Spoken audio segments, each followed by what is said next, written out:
Bab 801. Lebih dari 10 menit kemudian, mereka mengikuti biksu tadi kenal itu kembali ke benteng mereka. Namun setelah kembali ke benteng, Su Xiao merasa gelisah. Meskipun dia tidak tahu mengapa dia merasa seperti itu, dia hanya merasa sangat gelisah, mungkin karena biksu tadi kenal itu menunjukkan terlalu banyak hal kepadanya hari ini, atau mungkin ada terlalu banyak hal dalam dirinya yang perlu dijelaskan. Su Xiao duduk di kamarnya sebentar, mencuci rambutnya dan menenangkan diri. Tapi sekarang masa-masa kuliahnya kacau, dan tidak ada cara untuk menenangkan diri. Jadi tidak ada jalan lain. Dia hanya bisa berjalan ke tepi tebing di luar dan melihat segala sesuatu di kaki gunung dengan saksama. Tidak bisakah kau istirahat? Zuoma diam-diam menghampiri Su Xiao dan mengamati pemandangan di kejauhan bersamanya.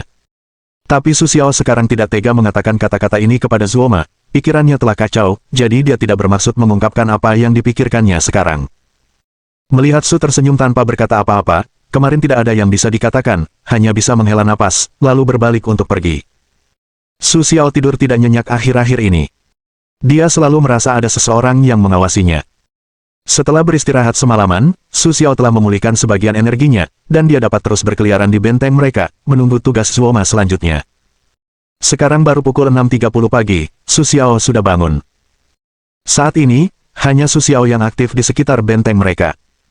Sepertinya belum ada orang lain yang bangun. Benar saja, apa yang terjadi kemarin membuat semua orang lelah. Untungnya, Su Xiao memiliki berbagai macam pil. Ketika amunisinya tidak cukup, dia juga dapat mengaktifkan sistem dan membiarkan sistem membantunya membuat beberapa pil. Su Xiao masih berdiri di tempat yang sama seperti kemarin, memandang ke kejauhan, tetapi hari ini dia merasa sedikit berbeda.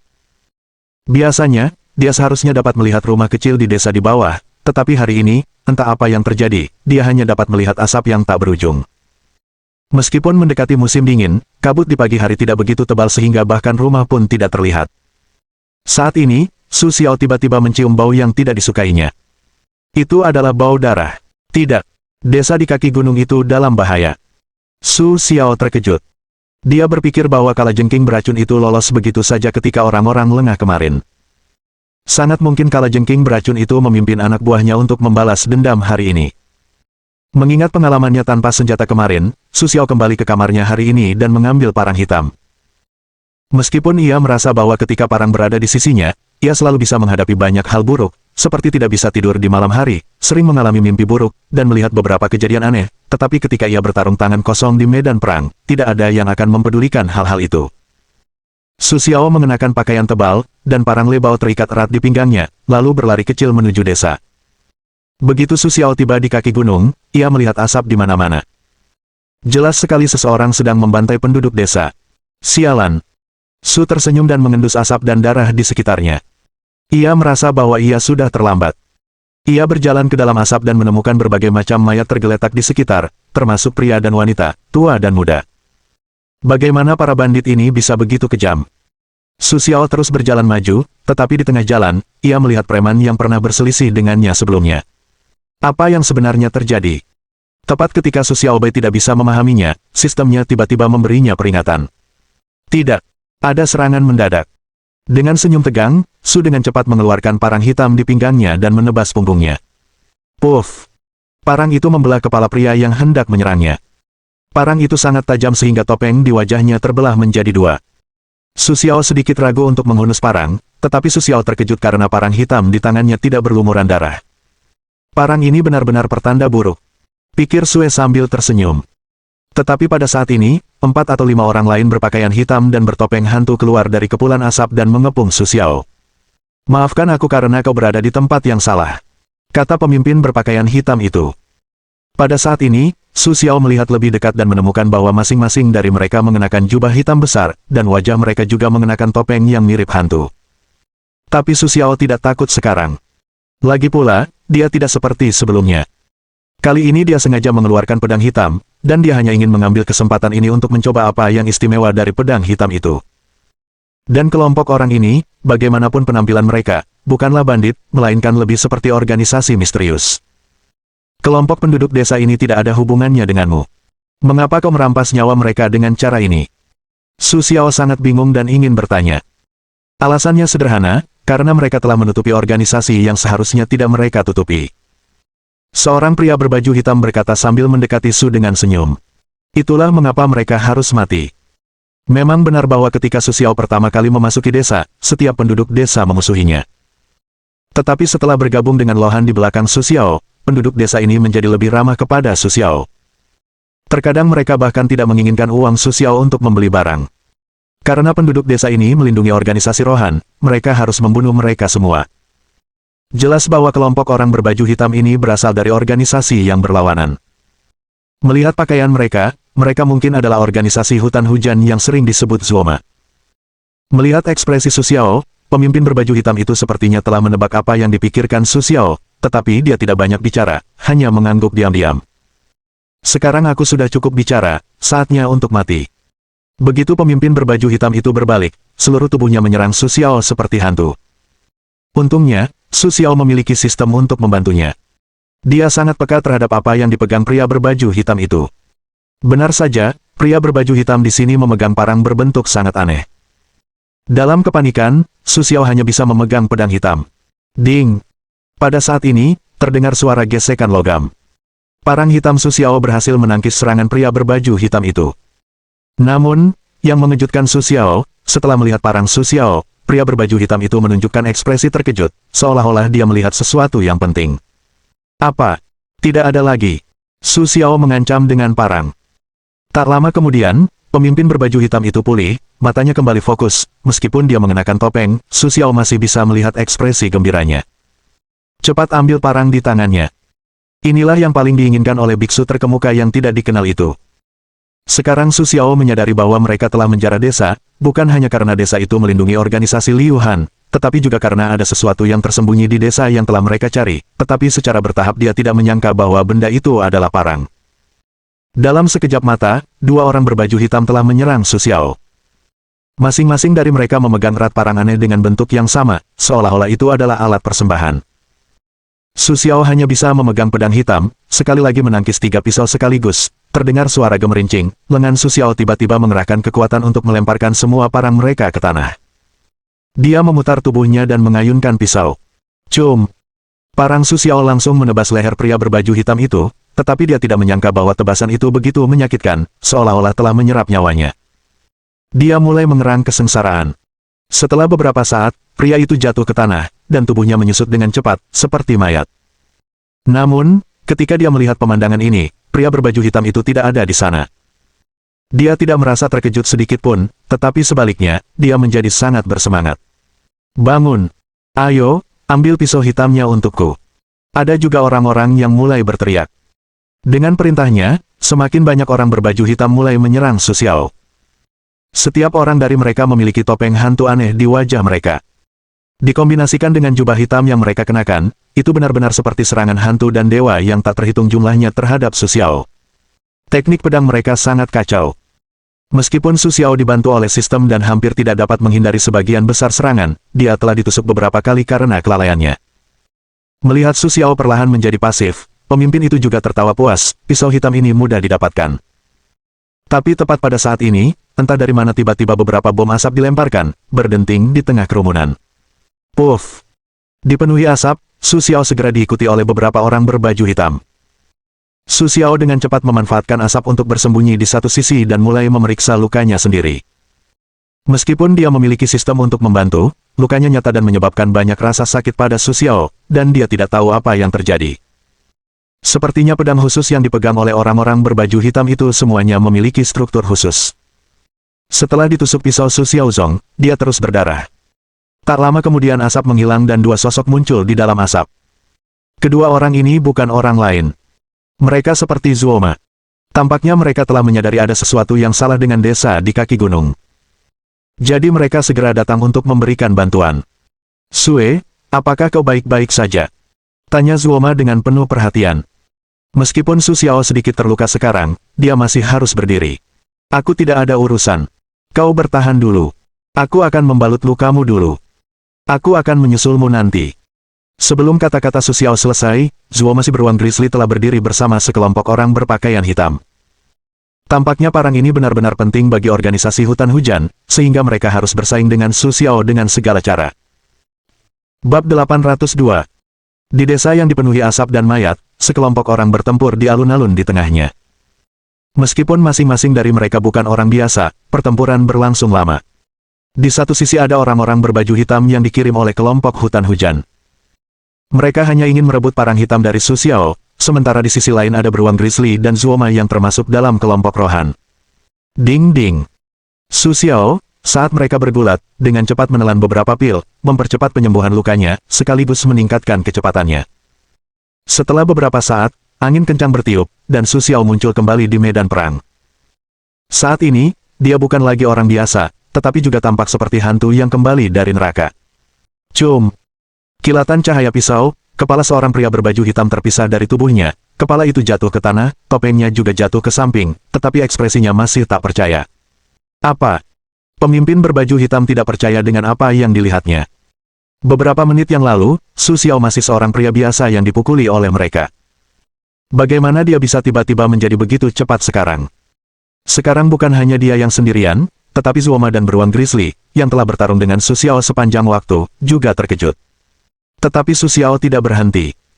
Dia menebas orang-orang berbaju hitam di sekitarnya dengan kecepatan lebih tinggi.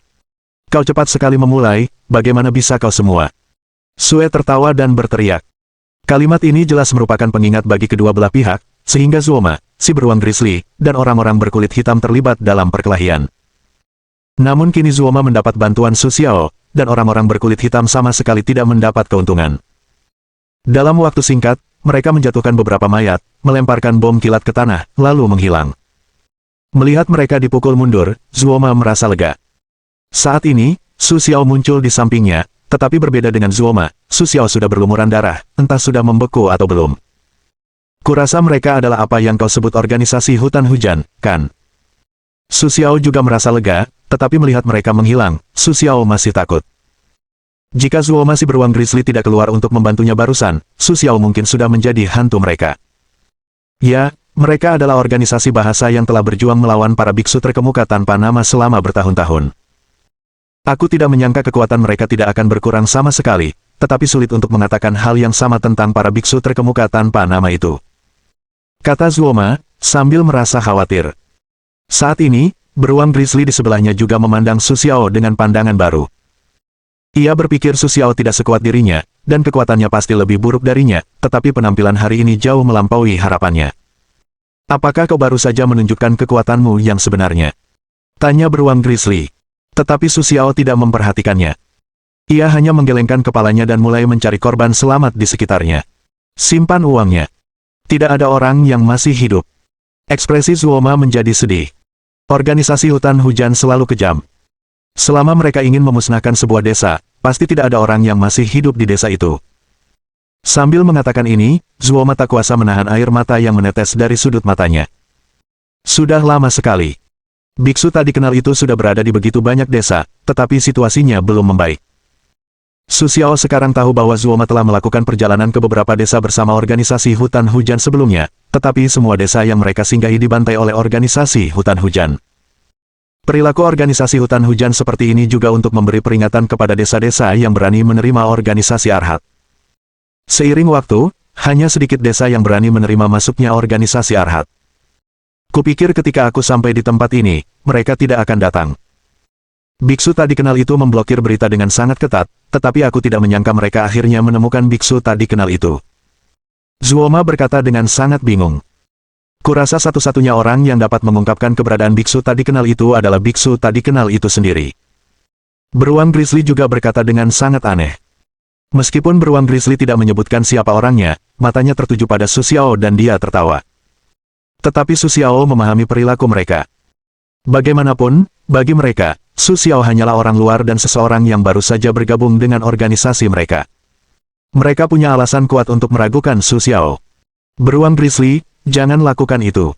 Zuoma mengerutkan kening dan tampak tidak senang. Para biksu terkemuka yang tidak dikenal telah mencapai tahap seperti itu. Apakah kalian masih ingin terlibat dalam perselisihan internal di kalangan Arhat? Ketika Zuoma mengatakan ini, beruang terbang itu menundukkan kepalanya. Su Xiao tahu betul bahwa beruang grizzly tidak setuju dengan pernyataan Zuoma, tetapi Zuoma yang mengatakannya kepadanya, jadi dia harus menerimanya dengan pikiran terbuka. Siapa yang membuatnya seperti Zuoma? Tepat setelah Su Xiao dan rombongannya mengusir organisasi hutan hujan, sisa organisasi Arhat juga tiba di sini. Melihat kekacauan di sekitar, bahkan biksu tak dikenal itu pun merasa tersentuh. Orang-orang ini, karakter mereka yang kasar tidak pernah membaik. Mereka selalu seperti ini. Sambil berbicara, dia menutup matanya, menyatukan kedua tangannya, dan mulai melafalkan kata-kata untuk penduduk desa yang telah meninggal. Tetapi sekarang keadaan telah sampai pada titik di mana bahkan Zuoma dan mereka pun tidak dapat berbuat apa-apa. Mereka tidak tahu harus pergi kemana selanjutnya. Guru, jangan bersembunyi dan bersembunyi. Jika ada hal lain, beritahu biksu tak dikenal itu. Kata Zuoma kepada biksu tak dikenal itu. Biksu tak dikenal itu menghela napas dan berbalik untuk melihat kerumunan. Kini ia hanya memiliki selusin murid di sekitarnya, dan satu-satunya yang benar-benar dapat membantu adalah Zuoma. Kalian semua adalah murid dan orang kepercayaanku.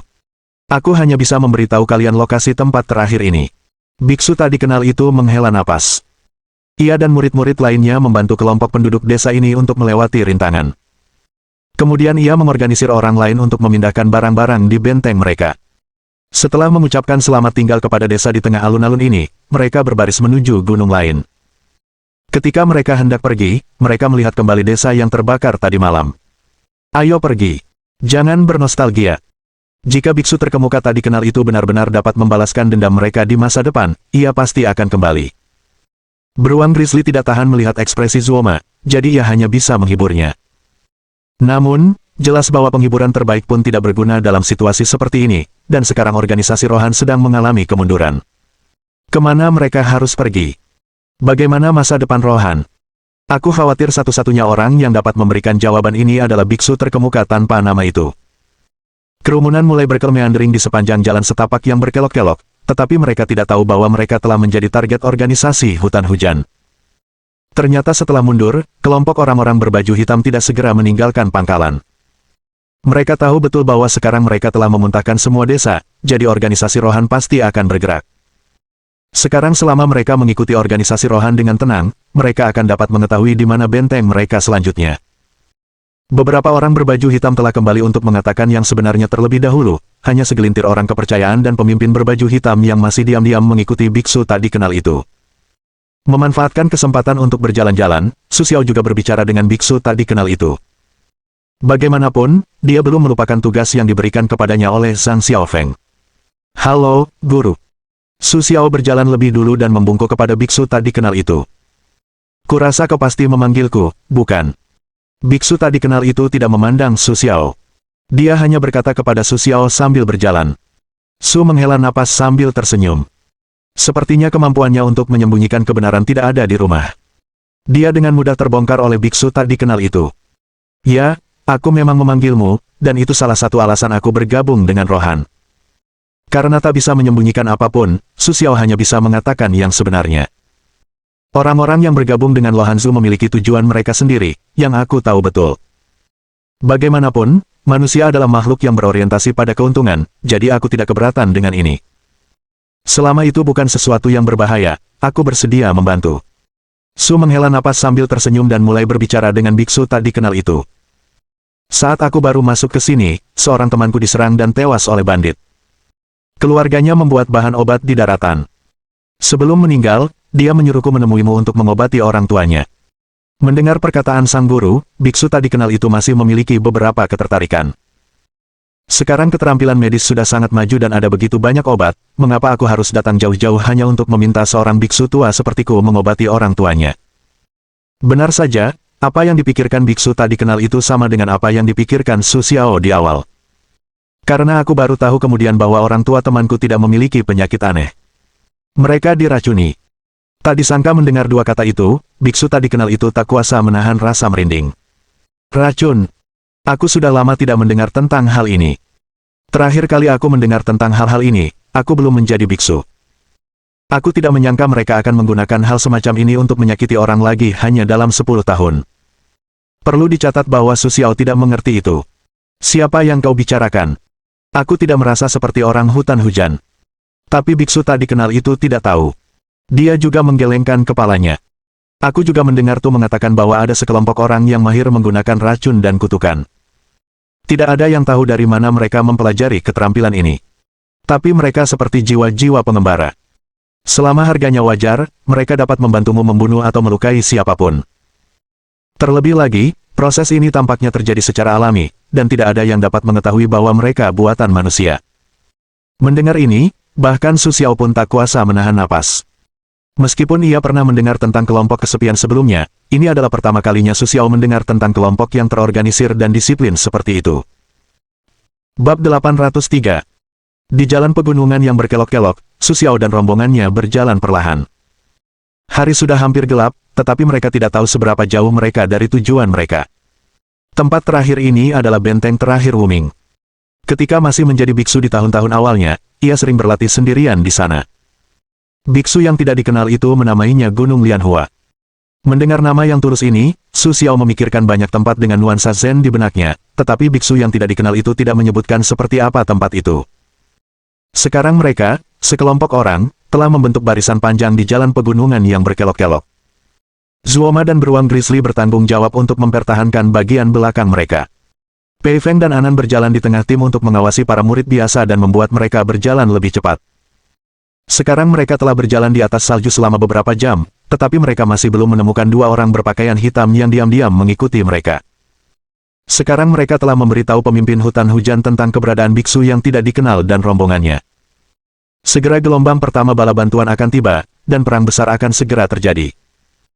Namun, tepat ketika bala bantuan kelompok orang-orang berkulit hitam hendak dikumpulkan, Su Xiao juga menggunakan sistemnya sendiri untuk mengintai daerah sekitarnya, dan segera posisi kelompok orang-orang berkulit hitam itu sepenuhnya terungkap di hadapannya. Ia tahu bahwa mereka berada dalam situasi yang sangat berbahaya sekarang. Jika ia menyebarkan berita ini, itu akan menyebabkan kepanikan, yang akan sangat merugikan situasi mereka. Jadi Su Xiao hanya bisa menyampaikan informasi ini kepada biksu terkemuka yang tidak dikenal itu secara diam-diam. Apa? Aku tidak menyangka mereka mengikuti biksu yang tidak dikenal itu. Biksu yang tidak dikenal itu jelas sangat terkejut dengan hasilnya. Ia tidak menyangka bahwa kelompok kecil pasukan garda depan yang basah kuyup oleh hujan itu memiliki keberanian untuk mengikutinya. Anan, beruang Grizzly, kalian berdua kemari. Biksu yang tidak dikenal itu mulai memanggil mereka berdua, dan Su Xiao berdiri berdampingan dengan mereka. Sekarang hutan hujan telah mengumpulkan tim kecil di sekitar sini. Tampaknya mereka ingin menyerang biksu terkemuka yang tidak dikenal, tetapi sekarang situasi biksu terkemuka yang tidak dikenal itu cukup istimewa, dan mungkin perlu meninggalkan beberapa orang untuk melakukan pemutusan hubungan. Aku tertarik pada kalian berdua, dan aku harap kalian dapat menjalankan misi ini bersama Su Xiao. Suara biksu yang tidak dikenal itu masih begitu berwibawa. Anan dan beruang Grizzly tentu saja tidak keberatan. Bagaimanapun, sebagai murid yang bangga dari biksu yang tidak dikenal, mereka selalu menuruti instruksi biksu yang tidak dikenal. Aku masih tidak percaya padanya. Jelas sekali, Su Xiao dari Grizzlies masih memiliki prasangka tertentu. Sejak Su Xiao bergabung dengan Arhat, hubungannya dengan Grizzlies tidak begitu baik. Haruskah biksu tak dikenal itu mempercayainya? Meskipun Anan tidak memiliki kontak dengan Su Xiao, setelah mendengar kekhawatiran beruang Grizzly, hati Anan sedikit terguncang. Apakah kalian berdua mempertanyakan fisikku? Jelas sekali, biksu tak dikenal itu sangat tidak puas dengan perilaku mereka yang mengganggu moral pasukan. Tidak, karena guru tidak keberatan, biksu tak dikenal bersedia menerima instruksi Anda. Setelah melihat biksu tak dikenal itu menunjukkan ketidakpuasan, beruang Grizzly dengan cepat mengubah kata-katanya. Karena Anda mengatakan itu, guru, biksu tak dikenal tidak punya apa-apa untuk dikatakan. Anan juga mengulangi. Biksu tak dikenal itu mengangguk dan melanjutkan. Karena kalian bertiga telah pergi, saya juga harus memberikan bantuan. Sekarang posisi tim hutan hujan api bagian dalam mungkin berada di tebing di sana. Biksu tak dikenal itu mengulurkan tangan dan menunjuk ke tebing di sana. Tebing ini terletak di tepi jalan berkelok-kelok yang mereka lalui. Jika dilihat dari bawah ke atas, tingginya setidaknya beberapa ratus meter. Orang biasa tidak bisa mendakinya dengan tangan kosong. Jika mereka harus mengambil jalan memutar, akan memakan waktu terlalu lama. Aku akan mengirim kalian semua ke atas dengan badai dahsyat, tetapi apa yang akan kalian lakukan setelah sampai di atas adalah ujian bagi kalian. Namun Su Xiao sangat tidak puas dengan ini. Karena kau begitu kuat, mengapa kau tidak menciptakan angin puting beliung besar dan mendorong sekelompok orang yang basah kuyup di puncak gunung itu jatuh dari tebing? Jelas, Su Xiao tidak setuju dengan rencana biksu tak dikenal itu. Namun kata-kata Su Xiao segera menarik perhatian beruang Grizzly yang penuh cemoohan. Di matanya, perintah biksu tak dikenal itu hanya diterima tanpa kompromi. Tetapi biksu tak dikenal itu juga sangat memahami pertanyaan Su Xiao, dia melanjutkan. Meskipun aku telah mempelajari beberapa ajaran Taoisme yang mendalam, di hadapan orang-orang yang benar-benar cakap, apa yang telah kupelajari tidak lebih dari bulu. Buddhisme tidak terbatas, dan Buddha berhati baik. Dia tidak akan membujukku untuk menggunakan cara kekerasan ini, tetapi situasinya adalah biksu tak dikenal itu telah bertarung dengan organisasi yang diguyur hujan selama bertahun-tahun. Setiap kali aku menggunakan kemampuanku, aku akan membayar harga yang sesuai. Mendengar kata-kata biksu tak dikenal itu, Su Xiao semakin bingung. Apakah ada hal yang lebih serius daripada mengorbankan anak buah sendiri? Lanjut Su Xiao.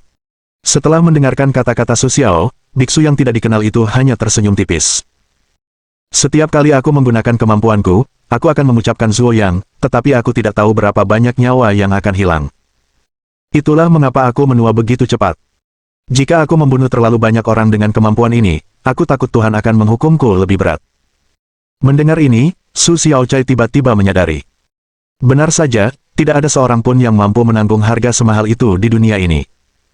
Jika demikian, aku tidak punya apa-apa untuk dikatakan. Aku akan mengikuti Anan dan beruang Grizzly untuk segera terlibat dengan mereka. Setelah mendengar kata-kata Su Xiao, biksu tak dikenal itu juga merasa puas. Dia mengangguk dan mulai melafalkan mantra tak dikenal. Setelah beberapa saat, ada hembusan angin di tanah, dan bahkan Su Xiao sangat terkejut. Boom! Su Xiao, beruang Grizzly, dan Anan terlempar ke puncak tebing dalam sekejap. Para murid di jalan juga mendongak melihat mereka. Beberapa dari mereka belum pernah melihat kemampuan biksu tak dikenal itu digunakan, dan sekarang mereka sangat bersemangat. Tetapi kegelisahan mereka segera ditekan oleh Pei Feng. Ini adalah momen kritis. Kita tidak boleh lengah. Jika perilaku para murid ini menimbulkan kecurigaan dari pasukan gunung dan sekitarnya, mereka akan gagal. Setelah mendapatkan pijakan yang kuat di puncak gunung, Su Xiao mulai menggunakan sistem untuk menyelidiki lingkungan sekitarnya. Kali ini, mereka datang dengan ganas. Organisasi hutan hujan dengan cepat mengerahkan lebih dari 30 bawahan untuk datang ke sini, mencoba menggunakan cara pejabat untuk menghentikan para biksu tak dikenal. Begitu rencana mereka berhasil, saya khawatir biksu tak dikenal itu akan kehilangan semua uangnya. Apakah kau punya rencana? Saya tahu ini bukan waktu untuk bertikai. Karena biksu tak dikenal itu mengatur beruang Grizzly Gao-Gao untuk membantunya, mereka pasti berguna. Beruang Grizzly setengah berjongkok di tempatnya, berpikir dengan hati-hati. Setelah beberapa saat, dia berkata, karena guru meminta 3 biksu terkemuka tak dikenal untuk datang ke sini untuk menghalangi, rencana saya adalah agar para biksu terkemuka tak dikenal itu terbang masuk dan menangkap pemimpin mereka, sehingga memaksa mereka untuk mundur. Sebenarnya, Su Xiao sangat jelas bahwa rencana mereka belum tentu berhasil, dan mengandung risiko tinggi. Bahkan jika mereka berhasil, mereka akan mati. Beruang Grizzly dan kedua pria itu adalah murid yang sangat setia dari biksu tak dikenal. Mereka rela mengorbankan nyawa mereka untuk biksu tak dikenal kapan saja, tetapi Su Xiao adalah pengecualian. Apa tujuan kedatangannya untuk mencari Wu Ming, dan dia memiliki alasan yang sangat penting untuk hidup. Tetapi sekarang rencana telah dibuat, Su Xiao tidak bisa berkata apa-apa. Kalau kau bilang begitu, aku akan mengurus para pemimpin musuh. Setelah aku menangkap mereka, kalian berdua dari kota ini akan keluar untuk membantuku dan bernegosiasi dengan mereka. Beruang Grizzly tidak punya pendapat tentang hal ini, tetapi wajah Anan menunjukkan ekspresi yang sangat bingung. Jelas, dia belum melihat kemampuan Su Xiao, jadi dia juga sangat bingung. Su Xiao tidak ingin membuang-buang kata untuk menjelaskan hal ini kepadanya.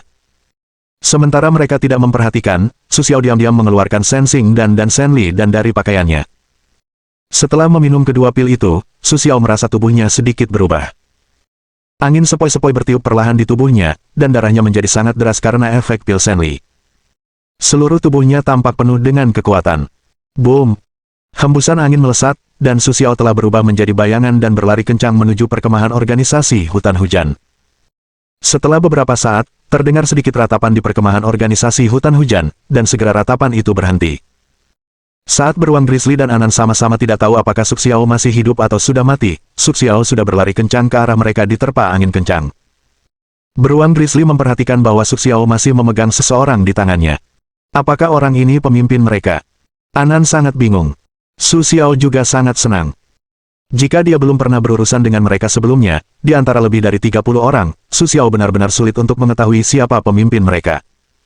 Tetapi setelah pertarungan terakhir, tatapan mata pemimpin berbaju hitam yang mengamuk telah terpatri dalam benak Su Xiao.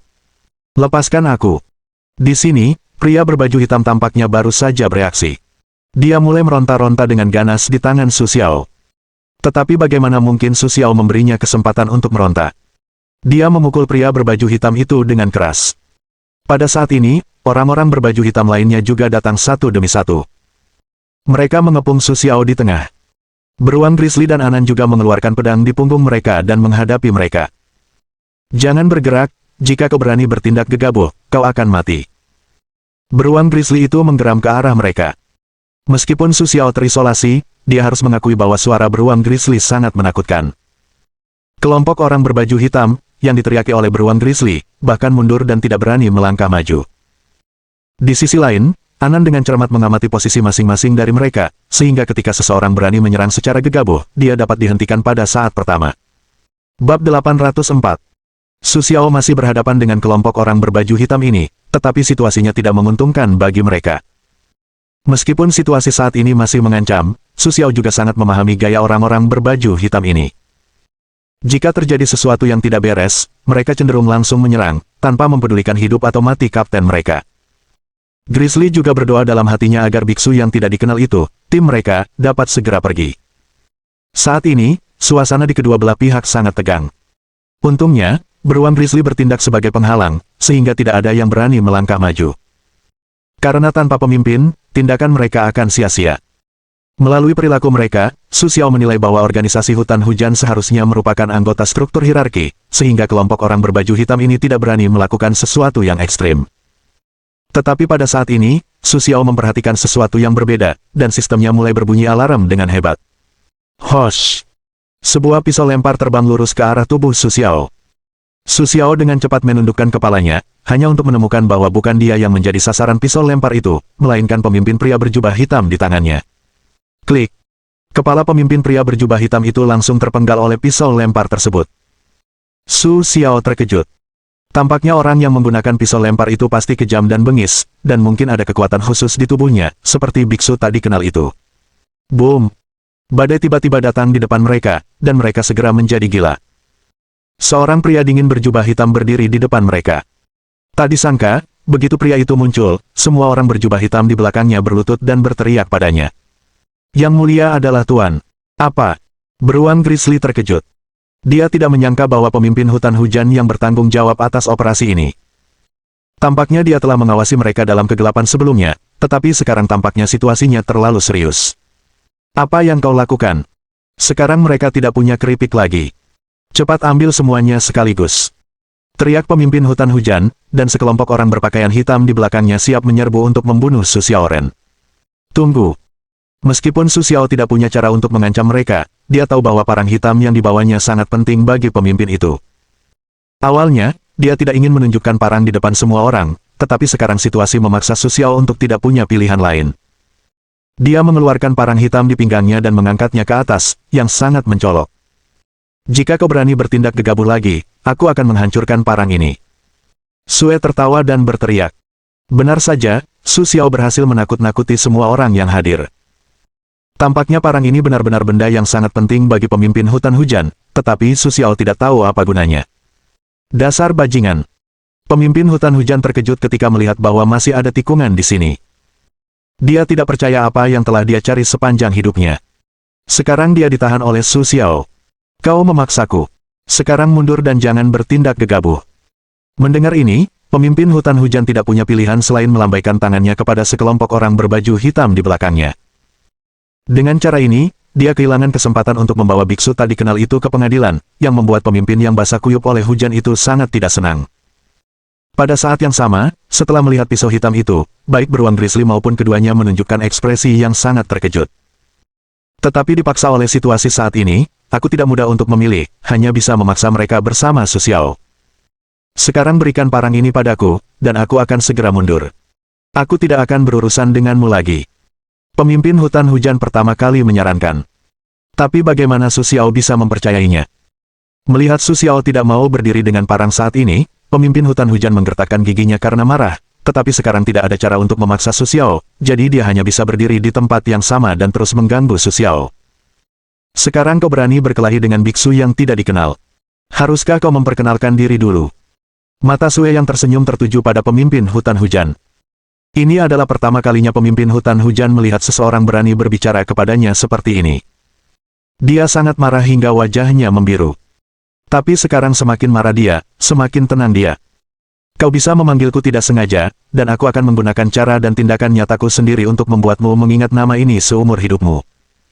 Sampai kau mati, jiwamu akan menanggung cap dari dua kata ini. Ucapnya tanpa sengaja. Ketika dia mengatakan ini, Su Xiao dapat merasakan bahwa bahaya dalam kata-katanya itu nyata, bukan ancaman kosong. Su Xiao bahkan merasa bahwa dia benar-benar memiliki kemampuan untuk melakukan apa yang dia katakan.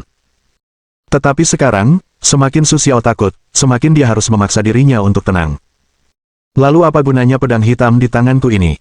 Mengapa kau membutuhkannya? Su Xiao kemudian mengajukan pertanyaan kedua, yang jauh melampaui harapan tak terbatas. Dia tidak memikirkan rencana sempurnanya, jadi dia bingung oleh Su Xiao.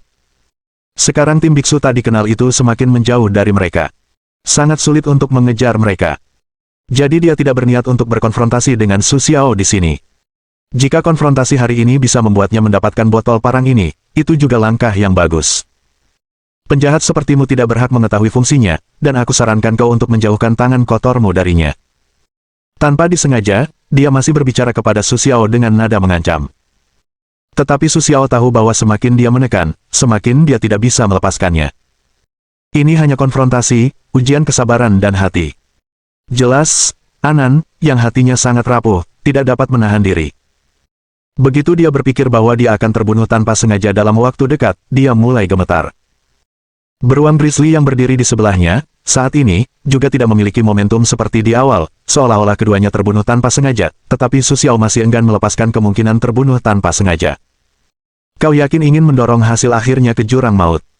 Tanpa sengaja berkata dengan kejam, Su tersenyum, kata-katanya memancarkan ribuan amarah. Melihat keunggulannya sendiri akan segera hilang, Su Xiao juga berniat mundur. Dia memanfaatkan kesempatan itu dan melemparkan parang itu ke kejauhan. Wus!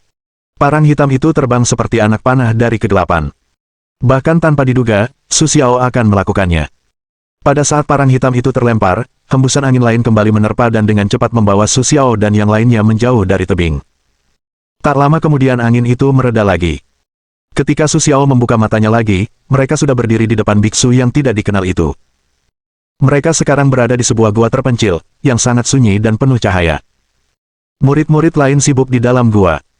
Ketika mereka melihat Su Xiao dan yang lainnya kembali, mereka sangat gembira dan bersemangat, bergegas memeluk mereka.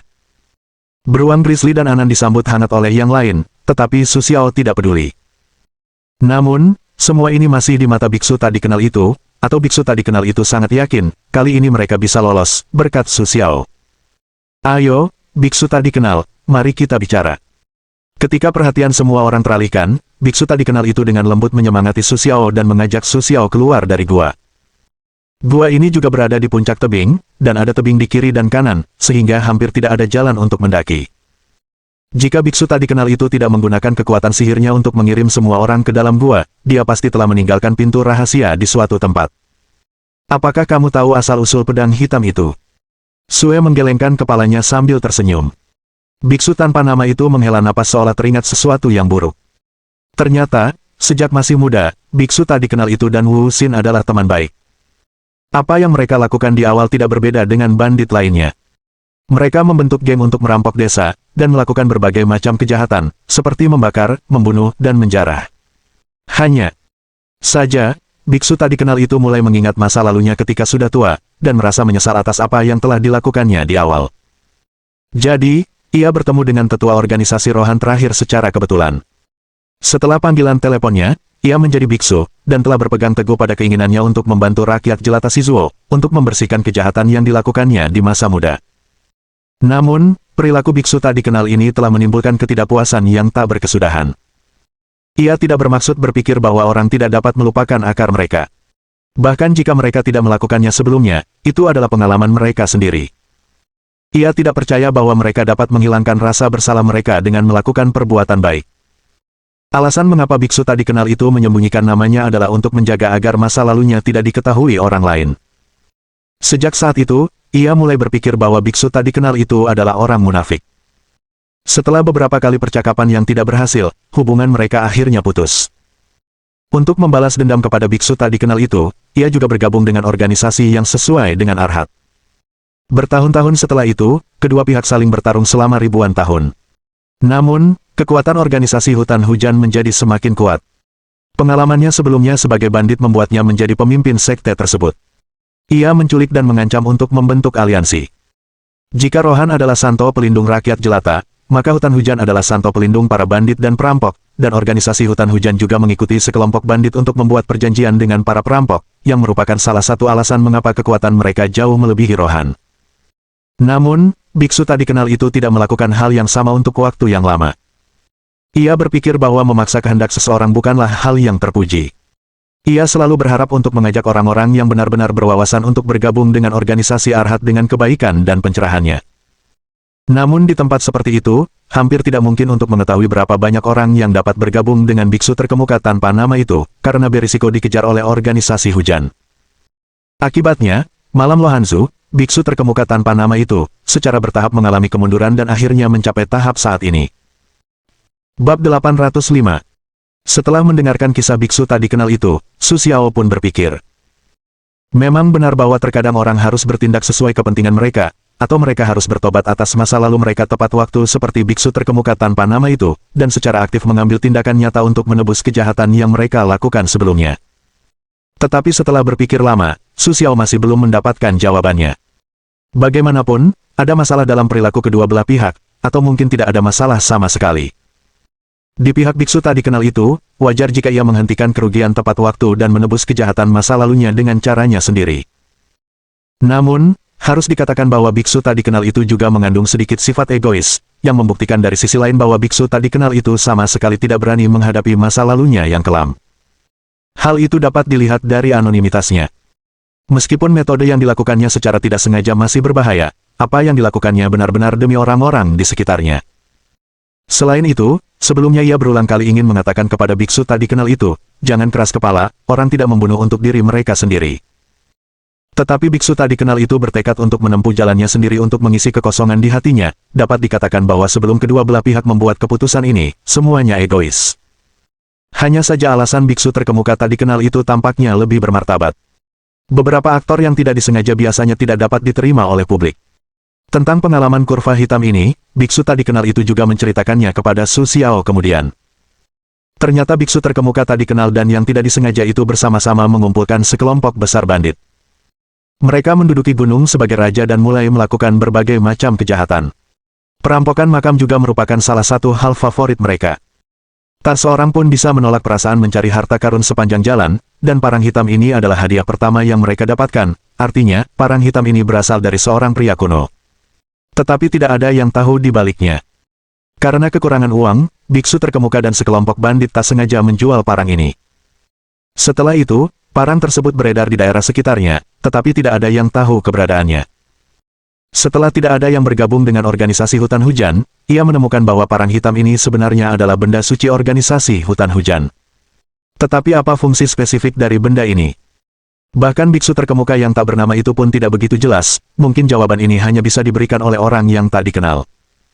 Pada saat ini, biksu tak bernama itu tiba-tiba batuk hebat. Setelah beberapa saat, seteguk darah keluar dari mulutnya, mengenai tanah dan mulai mencairkan salju di tanah. Su Xiao juga terkejut.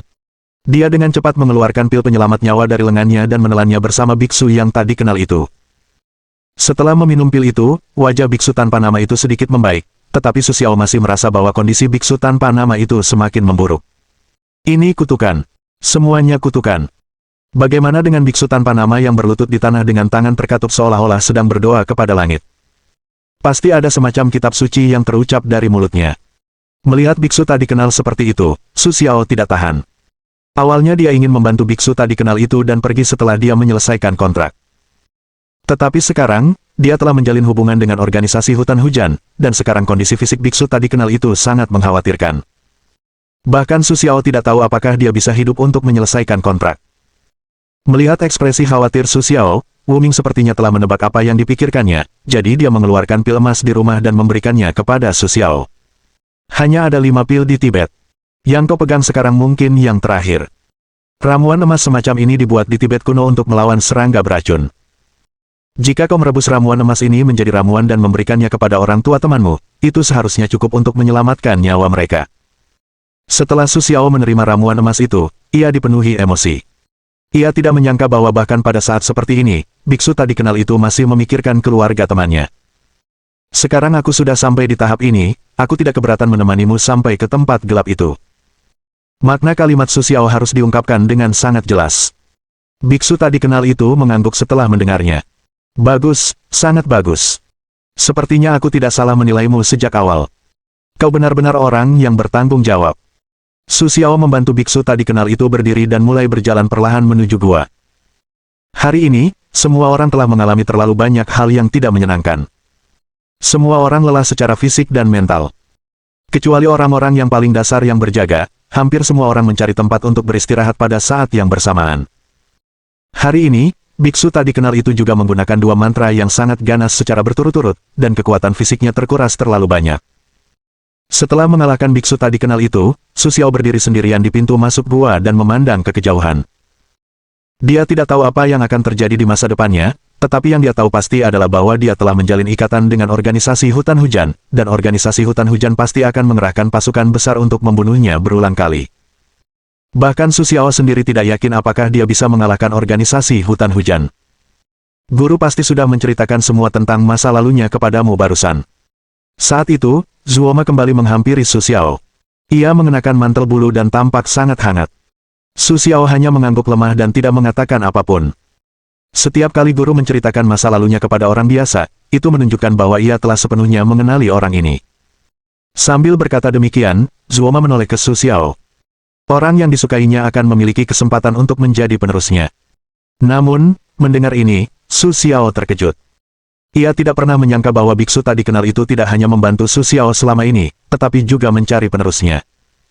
Namun, kehidupan biksu tak dikenal itu seperti lilin yang tertiup angin. Sudah saatnya ia menemukan pemimpin untuk masa depannya dan masa depan organisasi Rohan. Saat ini, Su Xiao berdoa perlahan kepada biksu tak dikenal itu, jangan pernah memilih dirinya sendiri. Bagaimanapun, ia memiliki urusan yang belum selesai. Di sisi lain, jiwa yang kesepian sedang menunggunya, menunggu kabar dari Su Xiao. Keesokan paginya, biksu tak dikenal itu memanggil Su Xiao, seolah-olah untuk memerintahkan sesuatu yang penting. Meskipun Su Xiao khawatir biksu tak dikenal itu akan membiarkan dirinya menjadi penerusnya, dia tidak mengecewakannya dan menjaganya sejak pagi buta. Saat ini, biksu tak dikenal itu berdiri di pintu masuk gua, memegang secangkir teh panas erat-erat di tangannya. Dia tampak jauh lebih baik daripada kemarin, tetapi Su Xiao tidak dapat menjamin apa yang akan terjadi jika Ming menggunakannya lagi. Melihat Su Xiaolai, biksu tak dikenal itu juga tersenyum senang. Apa yang bisa kulakukan untukmu? Biksu tak dikenal itu menghela napas tak berdaya, lalu perlahan berkata kepada Su Xiao. Aku merasa seperti sekarat. Mendengar kalimat ini, hatiku terasa dingin. Biksu tak dikenal itu memanggilnya sejak pagi, mungkin demi warisan. Tapi sekarang dia tidak ingin mengatakan apapun. Sebaliknya, dia meminta biksu tak dikenal itu untuk melanjutkan. Biksu tak dikenal itu mengangguk dan melanjutkan. Sudah waktunya untuk menemukan penyelesaian yang menyeluruh. Kurasa dendam antara kedua biksu tak dikenal itu dapat diakhiri di sini. Tidak perlu dendam antara kedua biksu tak dikenal itu membahayakan generasi berikutnya. Jelas sekali, kalimat ini berasal dari lubuk hati biksu tak dikenal itu, dan Su Xiao juga sangat memahaminya. Tapi bagaimana kita bisa menemukan markas mereka? Su Xiao sangat bingung dan bertanya-tanya bagaimana caranya. Namun mendengar ini, biksu tak dikenal itu tertawa terbahak-bahak. Ini pertama kalinya Su Xiao melihatnya tertawa begitu riang. Jangan diubah. Aku bisa menebak di mana markasnya kapan saja. Pada saat ini, biksu tak dikenal itu tiba-tiba kembali murung. Ternyata markasnya berada di gua tempat kedua biksu terkemuka itu tinggal ketika mereka masih menjadi bandit. Mendengar kata-kata biksu yang tidak dikenal itu, Su Xiao sangat terkejut. Dia tidak pernah menyangka bahwa biksu itu juga seorang yang sangat merindukan masa lalu. Jika memang seperti yang kau katakan, maka ketidaksengajaan belum tentu berarti penjahat. Tetapi setelah mendengar apa yang dikatakan sang biksu yang tidak dikenal itu menggelengkan kepalanya. Jelas sekali dia tidak setuju dengan kata-kata Su Xiao. Jika kau benar-benar berpikir begitu, itu salah. Awalnya aku juga berpikir begitu, tetapi dia tidak ingin memilih tempat itu sebagai markasnya, hanya untuk membangkitkan perasaanku, menipuku, dan membunuhku. Sambil berbicara, biksu yang tidak dikenal itu menggelengkan kepalanya, seolah-olah menghela napas tentang perilakunya yang tidak disengaja dan disengaja. Aku akan menandai lokasi spesifik mereka di peta sesegera mungkin agar kau bisa pergi, dan aku tidak akan membiarkanmu mati sia-sia seperti yang kulakukan di awal. Karena aku telah berjanji padamu, aku akan menjamin keselamatanmu, dan begitu aku mengambil keputusan ini, itu berarti organisasi Rohan akan dibubarkan mulai sekarang. Ketika biksu tak dikenal itu mengatakan ini, ekspresinya sangat muram. Meskipun biksu tak dikenal itu adalah seorang biksu di pertengahan hidupnya, Su Xiao dapat melihat bahwa dia benar-benar mencurahkan hatinya untuk bertobat. Tetapi sekarang biksu tak dikenal itu tidak ingin terus membicarakan masa lalunya. Tampaknya dia ingin menyelesaikan masalah ini sesegera mungkin, untuk mengakhiri sepenuhnya dendam bertahun-tahun ini. Apakah kau punya rencana? Biksu tak dikenal tidak bisa hanya menontonmu terbunuh tanpa sengaja. Jika demikian, itu juga merupakan kerugian besar bagi para murid di sekitarmu. Lagi pula, mereka telah melakukan yang terbaik untuk melaksanakan perintahmu, bukan untuk hasil seperti ini, bukan? Mendengar ini, biksu tak dikenal itu juga mulai berpikir. Ia mengulurkan tangan dan terdiam, janggut putihnya menyentuh dadamu, dan merasa termenung. Tentu saja, sang guru tidak akan mati sia-sia. Jika itu benar, biksu tak dikenal itu pasti telah bersekutu dengan orang yang salah sejak awal. Pada saat ini, sebuah suara terdengar di belakang mereka. Su Xiao segera menoleh ke belakang, dan mendapati bahwa orang yang berdiri di belakang mereka bukanlah orang lain selain kelima orang kepercayaan di bawah komando biksu tak dikenal itu. Bab 806. Tanpa diduga, kalian masih menguping di sini. Setelah mendengar perkataan mereka, Su Xiao tak kuasa menahan tawa. Tapi sekarang aku berpikir, aku tak tega berbicara dengan Su Xiao. Ia mengalihkan pandangannya ke biksu tak dikenal itu dan bertanya. Jadi, guru, apa rencana Anda? Biksu tak bernama itu mengulurkan tangannya dan menyampirkan janggut putihnya di dada. Ia berpikir sejenak, tetapi tidak mengatakan apapun. Mungkin situasi ini benar-benar di luar dugaan biksu tak dikenal itu. Lagi pula, ia tak pernah menyangka kelima muridnya ingin ikut dengannya.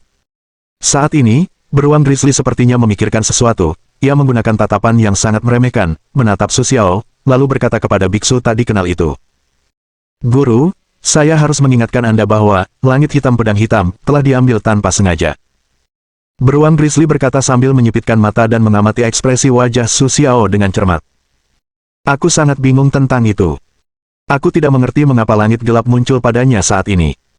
Beruang grizzly menatap Su Xiao dan berkata sambil tersenyum. Tetapi biksu tak dikenal itu tidak berpikir demikian. Jelas bahwa dia sudah tahu bahwa Su Xiao memiliki langit hitam padanya. Melihat respons biksu tak dikenal itu, beruang grizzly juga mengerti, tetapi dia masih sangat bingung, mengapa biksu tak dikenal itu harus menyaksikan Su Xiao memberikan langit hitam tanpa sengaja. Dalam kesan beruang grizzly, jika mau, dia dapat meniup badai di tanah datar kapan saja dan menerbangkan parang ratusan kaki jauhnya. Namun, biksu tak dikenal itu tidak melakukannya. Segala sesuatu memiliki sebabnya. Jika ada sebab, pasti ada akibatnya. Jika kau tidak ingin mengejar senjata ini dengan sepenuh hati, biksu tak dikenal itu tidak dapat menghentikannya. Sambil berbicara, biksu tak dikenal itu menyatukan kedua tangannya dan mengucapkan sesuatu. Amitabha, Buddhaku Maha Pengasih. Namun, ketika mendengar biksu tak dikenal itu berbicara dengan nada seperti itu, beruang grizzly sangat marah. Ini benar-benar sesuatu yang tidak bisa dia terima. Bagaimanapun, di matanya, ini sama saja dengan memberikan senjata kepada musuh dan kemudian membiarkan orang lain menembaknya. Perilaku biksu tak dikenal ini tidak terlalu bisa dimengerti, tetapi sekarang setelah itu terjadi, Su Xiao tidak punya ruang untuk membantah. Aku hanya ingin menyelamatkan mereka. Lagi pula, aku tidak bisa membiarkan temanku terbunuh tanpa sengaja, kan? Su Xiao menggelengkan kepalanya tanpa daya. Mendengar ini, beruang grizzly tidak menjawab, tetapi Anan sangat tersentuh. Sepertinya Anan seharusnya telah dikhianati oleh banyak orang sebelumnya, kini ia akhirnya bertemu dengan seseorang yang bersedia membayar untuk dirinya sendiri. Anan tentu saja sangat terharu. Saat itu, biksu tanpa nama yang selama ini diam akhirnya angkat bicara. Ia membuka matanya yang berlumpur dan berkata dengan suara berat. Karena kau bersedia ikut denganku, biksu tak dikenal itu akan berusaha keras untuk pergi ke sarang lama di hutan hujan. Tapi apa yang akan kau lakukan ketika sampai di sarangnya? Su Xiao sangat bingung dan bertanya. Biksu tak dikenal itu mengerutkan bibir dan berkata setelah berpikir sejenak. Karena kita telah memutuskan untuk mengakhiri semua ini, kita bisa mencoba membunuh Intentional. Saat mengatakan ini, tidak ada ekspresi di wajah biksu tanpa nama itu, seolah-olah Intentional bukanlah saudara baiknya yang semula, dan seperti yang dikatakan Intentional, begitu biksu tanpa nama itu melihatnya, ia akan teringat masa lalunya yang tak terlupakan. Karena biksu tanpa nama itu mengatakan itu, orang lain tidak punya pendapat lain. Jadi setelah beristirahat sebentar, biksu tanpa nama itu mengadakan pertemuan untuk murid-murid lainnya. Selama pertemuan, biksu tanpa nama itu menjelaskan situasi mereka baru-baru ini dengan jelas. Ia ingin membiarkan murid-muridnya pergi sendiri dengan cara ini. Namun yang tidak kusangka adalah mereka yang berani bergabung dengan Arhat tidak akan mudah menyerah. Jadi dalam ingatanku, para murid mengatakan bahwa mereka akan mengikuti biksu terkemuka yang tidak dikenal itu ke markas besar organisasi hutan hujan untuk mengambil keputusan akhir bersama mereka.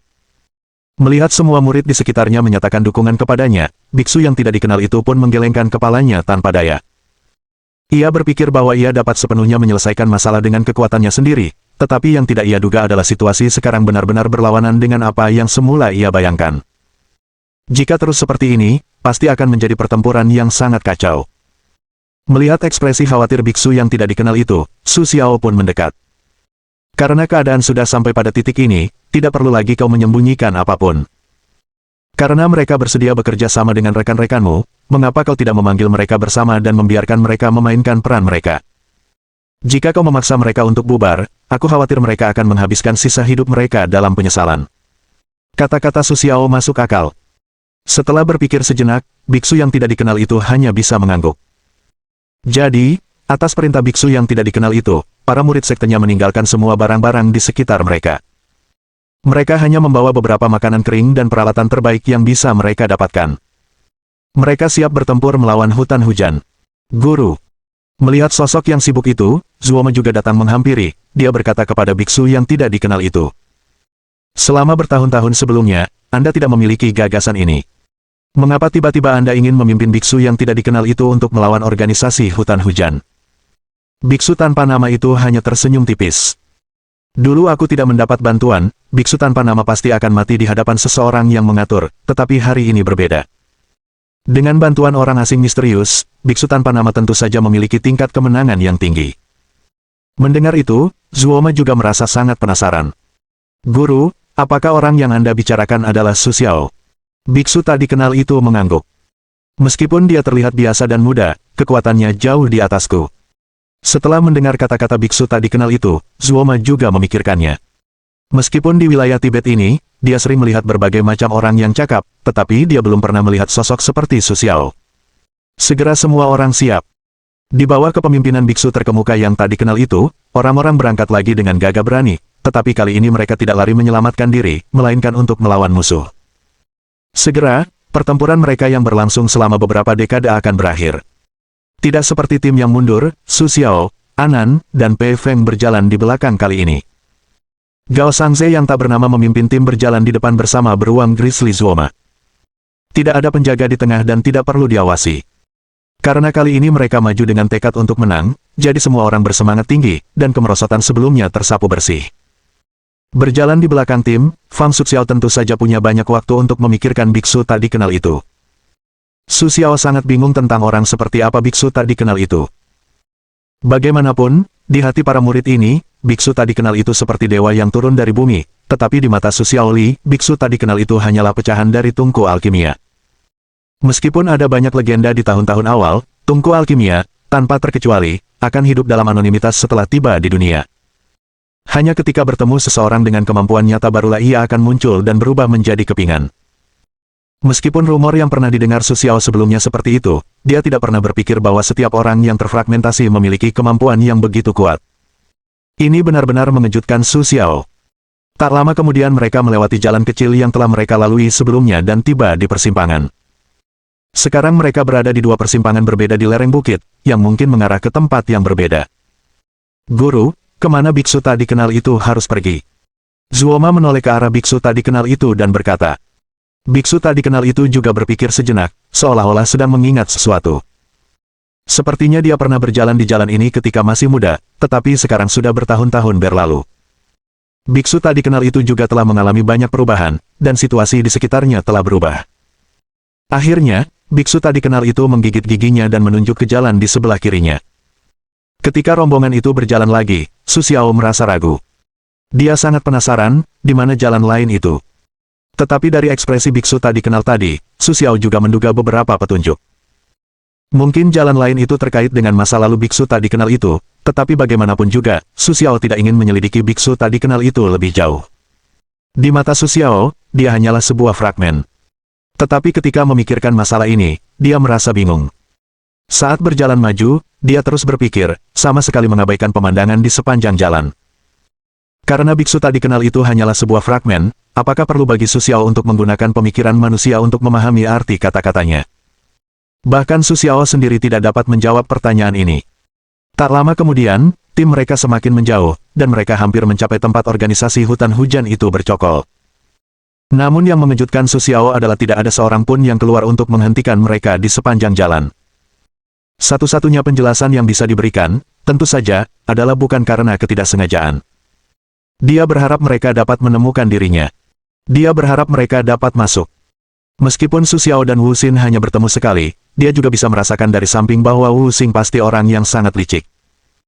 Lagi pula, tidak semua orang bisa memikirkan cara untuk mengirim tim kecilnya sendiri dan mengikuti pasukan besar biksu tak dikenal untuk mengirim bala bantuan di tengah penyergapan. Perlahan, Su Xiao dan rombongannya secara bertahap mendekati markas tak terlihat itu, tetapi yang mengejutkan Su Xiao, Wu Xin telah menunggu di pintu untuk waktu yang lama. Dia masih mengenakan pakaian yang sama seperti terakhir kali dia bertemu. Dia mengenakan jubah hitam, dan wajahnya masih begitu dingin. Sepertinya Wu Xin pasti telah menggunakan beberapa cara khusus untuk menjaga wajahnya tetap awet muda. Biksu tak dikenal, aku tak menyangka setelah sekian lama, kau akhirnya muncul. Apakah kau datang untuk mencari kematian atas inisiatif sendiri? Begitu melihat pemimpin biksu tak dikenal itu, ia tertawa terbahak-bahak. Setelah tanpa sengaja mengatakan itu, sekelompok orang berbaju hitam di belakangnya ikut tertawa, yang membuat beruang grizzly merasa kesal. Namun, tepat ketika ia hendak mengatakan sesuatu, biksu tak dikenal itu menghentikan beruang grizzly. Bab 807. Di puncak gunung bersalju, dua kelompok orang sedang bersaing. Kelompok orang berjubah putih adalah organisasi rohan yang dipimpin oleh biksu terkemuka yang tidak dikenal, sementara kelompok lawannya adalah organisasi hutan hujan berjubah hitam. Jelas bahwa jumlah orang di kedua pihak tidak seimbang. Hanya ada kurang dari 100 orang di pihak biksu terkemuka yang tidak dikenal, tetapi ada hampir 20 orang yang berdiri di samping mereka. Namun Su Xiao juga tahu bahwa jumlah orang yang tidak dikenal itu sedikit. Lagi pula, dia pernah mendengar bahwa orang-orang yang tidak dikenal telah menyatukan hampir semua kekuatan di seluruh wilayah sebelumnya. Jumlah sebenarnya masih belum diketahui. Sekarang kedua pihak masih dalam kebuntuan. Tampaknya mereka tidak ingin bertarung. Namun, dibandingkan dengan kelompok orang berjubah hitam, setiap murid di bawah biksu terkemuka yang tidak dikenal itu merasa geram. Mereka menggenggam parang rat-rat di tangan mereka dan siap untuk menebas musuh kapan saja. Tidak, aku punya saran. Kata biksu yang tidak dikenal itu dengan suara rendah. Ini semua karena kau dan aku. Kurasa lebih baik kita berdua mengakhiri ini. Tidak perlu melibatkan begitu banyak orang yang tidak bersalah. Implikasi dari kata-kata biksu tak dikenal itu adalah dia berharap bisa melawan dirinya sendiri. Dengan cara ini, murid-murid di sekitarnya juga bisa terhindar dari penderitaan.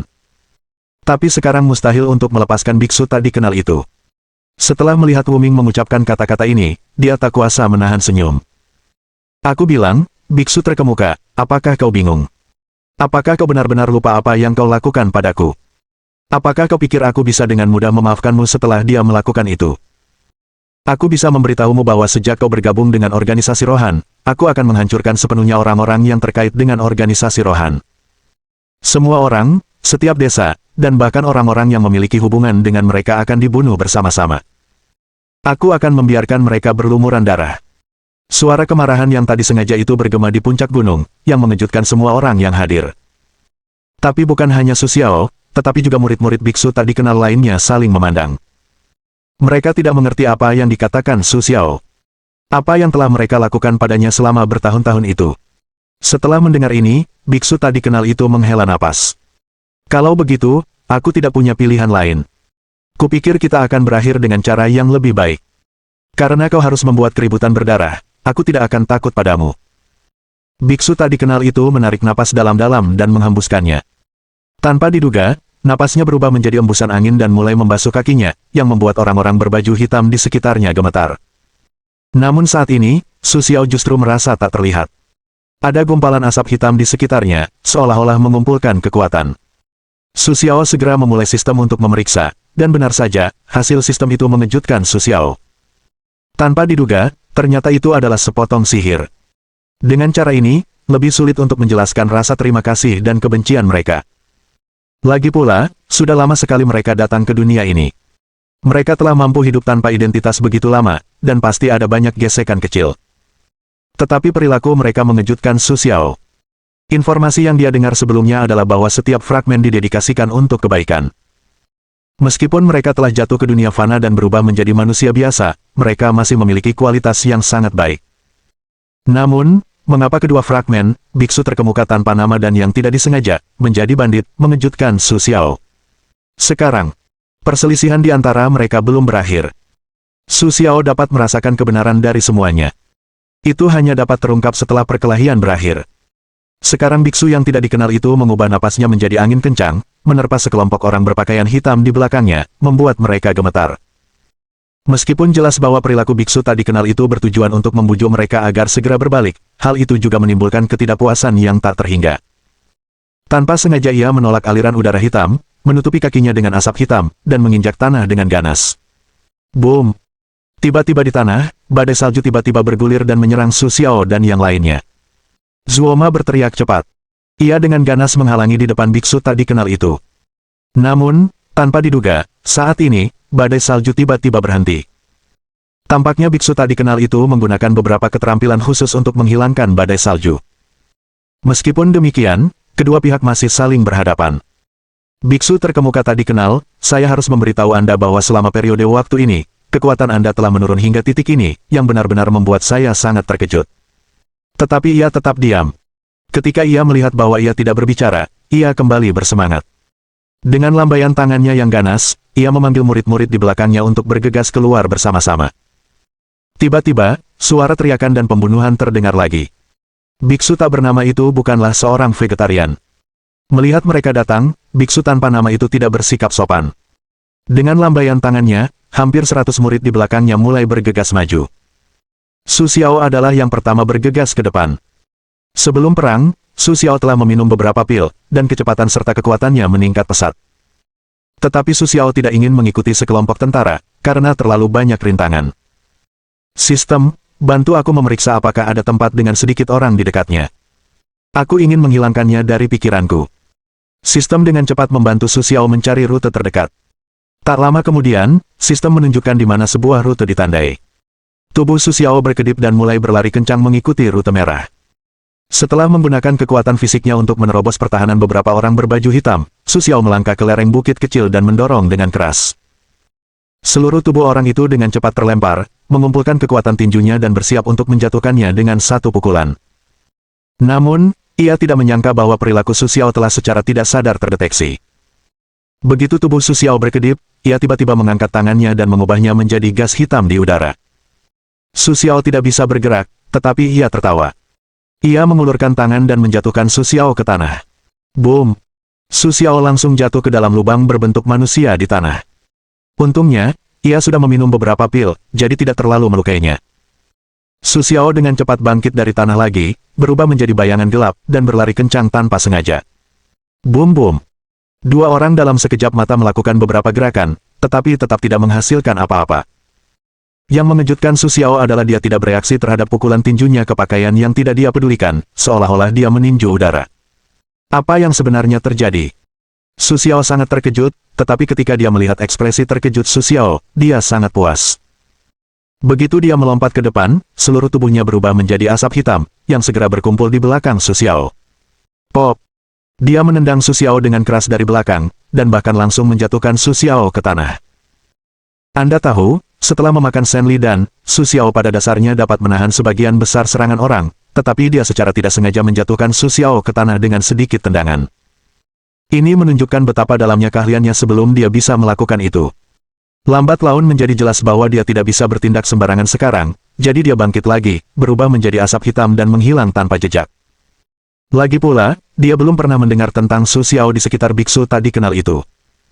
Sekarang di medan perang, biksu tak dikenal itu segera jatuh ke posisi pasif. Karena jumlah orang terlalu banyak, pihak Wuming telah terbunuh oleh orang-orang berpakaian hitam yang tidak sengaja menyerang. Su Xiao harus mengalihkan perhatiannya dari mayat-mayat yang tidak disengaja ke medan perang. Setelah meminum Senli Dan dan Sensing Dan, kecepatan dan kekuatan Su Xiao jauh lebih tinggi daripada orang biasa. Bahkan, Terkadang dia hanya perlu 1 atau 2 pukulan berat untuk melawan beberapa orang berpakaian hitam di medan perang. Di sisi lain, kelima murid biksu tak dikenal selalu berada di sisinya. Begitu orang-orang berbaju hitam berani mendekati mereka, mereka langsung menyerbu dan menebas pria berbaju hitam itu hingga jatuh ke tanah. 1 lawan 2, pihak biksu tak bernama itu telah dipenuhi oleh sekelompok besar orang berbaju hitam. Kini situasi di medan perang berubah dengan cepat. Dengan bantuan organisasinya, biksu tak dikenal itu telah memperoleh keuntungan besar di medan perang. Su Xiao, seperti badak, menerobos maju mundur di medan perang, dan benar-benar menerobos barisan depan di pihak Wuxing. Kesempatan bagus, sekarang lawan balik. Beruang grizzly itu meraung dan menyerbu keluar dengan parang di tangannya. Tidak. Tunggu. Biksu tak dikenal itu dengan cepat mengulurkan tangan untuk menghentikannya, tetapi sudah terlambat. Ketika dia melihat beruang grizzly itu memimpin sekelompok orang untuk menyerbu tanpa sengaja, dia sangat puas dengan senyumannya, menunjukkan senyum hantu, lalu dia mengepalkan tangannya, mengucapkan kata-kata di mulutnya, seolah-olah meluncurkan sihir. Bahkan Su Xiao pun merasakan aura pembunuh yang datang. Kini sistem yang perlahan-lahan muncul itu terus-menerus memberi peringatan, seperti sirene ambulans, berdering terus. Bahkan Su Xiao pun hampir tak tahan. Namun, tak peduli bagaimana sistem itu memberi peringatan, Su Xiao tetap tidak tahu di mana dia akan diserang. Lagi pula, menurut situasi biasa, sistem umumnya akan menandai lokasi serangan atau kemungkinan serangan terlebih dahulu, tetapi sekarang Su Xiao tidak dapat melihat dengan jelas. Bukankah begitu? Reaksi tiba-tiba apa yang ditunjukkan Su Xiao? Dia buru-buru mendorong tubuhnya ke depan. Setelah beberapa saat, dia telah mencapai biksu tak dikenal itu. Biksu tak dikenal itu tampak menyesali sesuatu. Dia menghela napas, membuka tangannya dan melafalkan sesuatu di mulutnya. Sepertinya dia sedang mengerahkan sesuatu. Tanpa sengaja, dia mengangkat tangannya, mengangkat kepalanya dan meraung ke langit. Para murid berbaju hitam di sampingnya meledak menjadi asap hitam dan menyerang murid-murid biksu tak dikenal itu. Ketika mereka meledak, kekuatan mereka juga luar biasa. Ledakan dapat melemparkan orang-orang ke dalam genangan darah. Dan orang-orang lainnya juga terlempar oleh asap hitam, jatuh ke tanah satu demi satu, hidup dan mati tak diketahui. Bab 808. Di sisi yang tidak disengaja, setelah meledakkan semua muridnya sebagai bom, biksu tak dikenal itu dengan cepat membuka celah transparan untuk melindungi dirinya dan beberapa murid lainnya, dan kemudian berhasil menghindari ledakan dahsyat ini. Setelah beberapa saat, celah itu menghilang dan biksu tak dikenal itu terbatuk-batuk hebat. Sepertinya dia hanya mampu menahan sampai batas tertentu. Su Xiao, tentu saja, ingat apa yang dikatakan biksu tak dikenal itu sebelumnya. Semakin kuat mantra yang dia gunakan, semakin banyak masalah yang akan dia dapatkan. Sekarang mantra ini seharusnya tak tertahankan bagi biksu tak dikenal itu. Bagaimana kabarmu, guru? Zuoma bergegas membantu biksu tak dikenal itu, tetapi biksu tak dikenal itu menepis Zuoma, melambaikan tangannya dan berdiri. Jika kau benar-benar tidak tahan, kau bisa mundur. Su Xiao tidak tahu mengapa, tetapi dia tiba-tiba mengucapkan kalimat ini. Mungkin dia bahkan merasa jijik dengan usia dan ketidakmampuan biksu tak dikenal itu. Bagaimana kau bisa bicara seperti itu? Di tengah perenungan, dia tiba-tiba membuka mulutnya dan melihat ke depan. Su Xiao melihat ke arahnya, tetapi dia terkejut. Ledakan yang baru saja ia sebabkan tidak hanya membunuh sebagian besar murid biksu tak dikenal itu, tetapi juga gas hitam yang naik setelah ledakan dapat menyelimuti orang, mengubah mereka menjadi mayat hidup. Orang-orang yang berdiri setelah terjerat asap memiliki warna kulit yang gelap, dan mata mereka memancarkan cahaya keinginan. Pada saat ini, Su Xiao tiba-tiba menyadari bahwa ia sepertinya teringat apa yang pernah ia dengar dari ayah dan anak di hotel sebelumnya. Mayat hidup di Gunung Everest. Kali ini, ia merenungkan bahwa pernyataan mereka tidak salah, tetapi faktanya ada di sana. Orang-orang mayat hidup ini sekarang berdiri di depan mata Su Xiao. Tetapi sekarang biksu tak dikenal itu, karena baru saja menerima pukulan, tubuhnya sedikit tidak mampu menopang setelah ledakan, dan ia jatuh ke tanah lagi. Guru, ada apa denganmu? Zuoma dengan cepat berbalik untuk menopang biksu tak dikenal itu, tetapi sekarang biksu tak dikenal itu tampaknya telah kehilangan kesadaran. Sialan! Su Xiao menggigit giginya. Tampaknya hanya Su Xiao yang dapat membalikkan keadaan. Ia sekali lagi mengumpulkan kekuatan tubuhnya dan bergegas maju. Ia mencoba menggunakan kekuatannya sendiri untuk menghentikan pergerakan terus-menerus dari sejumlah besar mayat hidup ini. Namun, tampaknya sebagian kesadaran masih ada di dalam sejumlah besar mayat hidup ini. Setelah melihat Su Xiao mendekat, mereka memiliki gagasan yang jelas. Tampaknya orang-orang ini berbeda dari zombie dalam film. Meskipun mereka dulunya murid dari biksu yang tidak dikenal, Su Xiao hanya bisa mengalahkan mereka satu persatu. Su Xiao bergulat dengan mayat hidup, tetapi dia tidak mau. Setelah mengucapkan mantra ini, dia tampak duduk di tanah lumpuh. Saat dia memulihkan kekuatan fisiknya, dia melihat Su Xiao bergulat dengan mayat hidup dengan penuh minat. Angin di sekitarnya mulai bertiup, seperti sosok Su Xiao, berubah-ubah. Dengan kekuatannya sendiri, Su Xiao melawan lebih dari selusin mayat hidup, tetapi mayat hidup lainnya masih berbaris menuju biksu yang tidak dikenal. Mereka tidak setuju bahwa meskipun orang normal masih memiliki beberapa perasaan dan pikiran, mereka sama sekali tidak dapat merasakan sakit, yang dapat dirasakan ketika Su Xiao menyerang tubuh mereka. Su Xiao meninju dada seorang mayat hidup dengan keras, tetapi pada saat ini dia merasakan dadanya sekeras batu. Dan dia dapat bereaksi, juga mendongak sambil tersenyum, dengan cepat melancarkan serangan balik. Jika mereka orang normal, mereka akan jatuh ke tanah setelah pukulan Su Xiao, tetapi mereka tidak demikian. Mereka hanya bergerak perlahan ke arah Su Xiao dengan keinginan mereka sendiri untuk menyerang. Setelah mengalahkan hampir selusin mayat hidup, Su Xiao duduk di tanah tanpa dukungan apapun. Menghadapi kelompok mayat hidup ini jauh lebih sulit daripada orang biasa. Meskipun gerakan mereka sangat lambat, mereka tidak merasakan sakit, yang membuat Su Xiao merasa sangat kesulitan. Setiap kali dia mengalahkan mayat hidup, dia akan menghabiskan 2 hingga 3 kali lebih banyak energi dan usaha daripada biasanya. Melihat itu, Su Xiao tidak dapat menopang dirinya sendiri lagi. Zuoma, Pei Feng, dan Anan mengeluarkan parang mereka dan bersiap siaga. Su Xiao tertawa dan bersiap untuk beristirahat sejenak, tetapi tidak menyangka. Sebuah suara penuh ancaman tiba-tiba muncul di depan Su Xiao, dan saat Su Xiao tidak memperhatikan, suara itu melayang dan menendang Su Xiao hingga terpental. Su Xiao meluncur di tanah beberapa meter jauhnya.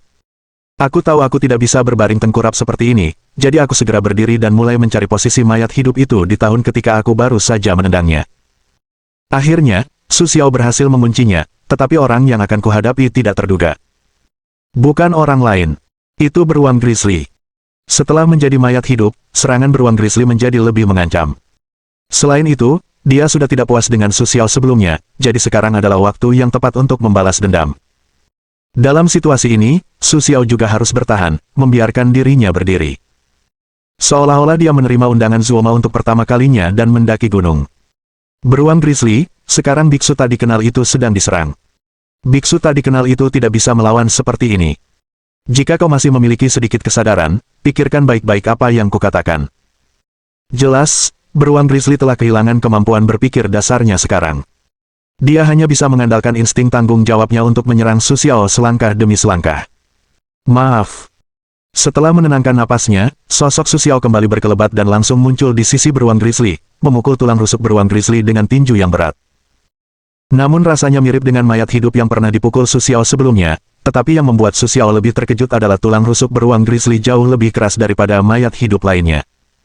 Sialan, dia hampir seperti manusia besi yang tak terkalahkan. Su Xiao mengeluh dalam hatinya, jadi dia berbalik dan menyapu kaki beruang grizzly. Pop! Bukannya menjatuhkan beruang grizzly, kaki ini malah membuat Su Xiao tersandung dan jatuh ke tanah, sementara kaki beruang grizzly tampak seperti berakar dan menempel di tanah tanpa bergerak. Bagi Su Xiao, situasi ini sangat genting. Melihat Su Xiao jatuh ke tanah, beruang grizzly tidak sopan, tangannya mencengkeram leher Su Xiao dengan erat, dan pahanya bahkan terangkat, tanpa ampun menghantamkannya ke salju lagi. Karena Su Xiao sebelumnya pernah berurusan dengan orang mati hidup lainnya, dia sangat lemah sehingga tidak bisa bangun untuk sementara waktu setelah dilempar oleh beruang grizzly. Tapi beruang grizzly tidak sopan. Dia terus maju, siap untuk menghancurkan kepala Su Xiao. Su Xiao sekarang memiliki tekad kuat untuk bertahan hidup. Dengan tekadnya sendiri, dia terus berguling ke depan dan menghindari beruang grizzly. Melihat beberapa serangannya tidak berhasil, beruang grizzly menjadi marah. Dia berlari maju dengan ganas. Ketika dia hampir mendekati Su Xiao, dia menendang Su Xiao seperti menendang Su Xiao. Pop! Su Xiao merasa tulang rusuknya patah. Setelah terlempar hampir 10 meter, dia jatuh ke salju lagi. Puff! Seteguk darah keluar dari mulutnya. Dia menoleh dan menemukan bahwa 3 orang di pihak Zuoma juga terlibat dalam perkelahian sengit. Karena kulit dan otot mayat hidup itu kaku, parang di tangan Zuoma bukanlah ancaman besar bagi mereka. Sebaliknya, setelah menebas berkali-kali, parangnya malah melengkung. Pada saat kritis ini, biksu yang tidak dikenal itu tiba-tiba membuka matanya. Setelah melihat mayat hidup di depannya, kelima orang itu juga mengerti apa yang telah terjadi. Dengan lambaian tangannya, ia menciptakan hembusan angin di tanah, yang menerbangkan sejumlah besar mayat hidup di depannya. Mereka jatuh ke tanah seperti boneka, Tetapi setelah menunggu beberapa saat, mereka berdiri lagi, siap menyerang biksu tak dikenal itu lagi. Biksu tak dikenal itu menggunakan mantra lain tepat setelah dia bangun. Sekarang hidupnya telah berbalik lagi. Dia terbatuk hebat. Dia tidak akan bertahan lama. Guru, jangan paksa saya lagi. Suara Zuoma yang penuh dengan kesedihan dan keputusasaan terdengar. Namun, biksu tak dikenal itu masih sama seperti sebelumnya, dan tidak mendengarkan kata-kata Zuoma. Melihat kekuatan pihak Rohan, seluruh pasukan akan hancur. Su Xiao tidak rela mengeluarkan pil yang paling tidak ingin dia minum, pil Huamo. Pil ini dapat meningkatkan kekuatan seseorang secara signifikan dalam waktu singkat, dan dapat membuat orang mengabaikan semua rasa sakit, menjadi marah, dan sangat haus darah. Dari situlah nama itu berasal. Pada awal persiapan untuk memurnikan pil semacam ini, Su Xiao masih sangat bimbang di dalam hatinya, karena dia tahu bahwa begitu dia ingin menggunakan pil semacam ini, dia tidak akan jauh darinya. Namun, demi keselamatan, Su Xiao membuat satu pil dan membawanya, siap untuk meminumnya jika diperlukan. Sekarang Su Xiao tidak bisa memikirkan cara lain. Dia hanya bisa mengunyah pil itu di mulutnya dan menelannya. Setelah meminum pil itu, darah Su Xiao tiba-tiba menjadi panas dan kering. Perlahan, rasa sakitnya menghilang, tetapi digantikan oleh fanatisme yang tak dapat dijelaskan. Semakin parah lukanya, semakin ganas fanatismenya. Sekarang Su Xiao tidak bisa mengendalikan kesadarannya, dan tujuannya tentu saja adalah beruang Grizzly, yang telah menjadi orang mati yang hidup. Bab 809. Tubuh Su Xiao melesat, seluruh tubuhnya berubah menjadi bayangan gelap, dan dia menyerbu beruang Grizzly dengan semangat membunuh yang besar. Sayangnya, beruang Grizzly itu sekarang bukan manusia normal. Dia telah menjadi mayat hidup yang tidak memiliki perasaan dan kesadaran. Tentu saja, dia tidak peduli dengan penampilan ganas Su Xiao. Melihat Su Xiao menyerbu ke arahnya, beruang Grizzly juga mengambil posisi bertarung. Hanya saja posisi ini jauh lebih buruk daripada ketika dia masih manusia normal, dia hampir tidak memiliki aturan, dan dia tidak dapat menahan serangan Su Xiao. Dengan raungan tawa, Sue memusatkan kekuatannya pada tinjunya dan menghantam beruang Grizzly. Boom! Terdengar suara tumpul di tanah. Kekuatan tinju Su Xiao menghantam beruang Grizzly hingga terbalik. Beruang Grizzly naik ke tanah dan meluncur jauh sebelum hampir berhenti. Ketika beruang Grizzly berdiri lagi, ada dua tinju di dadanya, yang jelas disebabkan oleh Su Xiao. Dia masih bertarung melawan Grizzly di satu sisi dan Grizzly di sisi lain. Unintentional juga sedikit sadar saat ini. Tepat ketika dia siap untuk melakukannya lagi, biksu tak dikenal itu tiba-tiba berusaha menahannya dengan kekuatan unintentional. Tiba-tiba seluruh tanah mulai bergetar. Di antara mereka, kepingan salju yang tak terhitung jumlahnya tertiup angin, dan retakan muncul di tanah. Namun, dalam konfrontasi antara keduanya, jelas bahwa biksu tak dikenal itu tertinggal. Tampaknya kekuatannya tidak sebaik unintentional.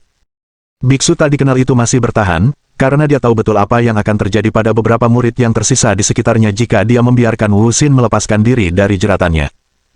Sekarang dia hanya bisa mengandalkan seteguk ki asli untuk melawan. Su Xiao, bantu biksu tak dikenal itu cepat.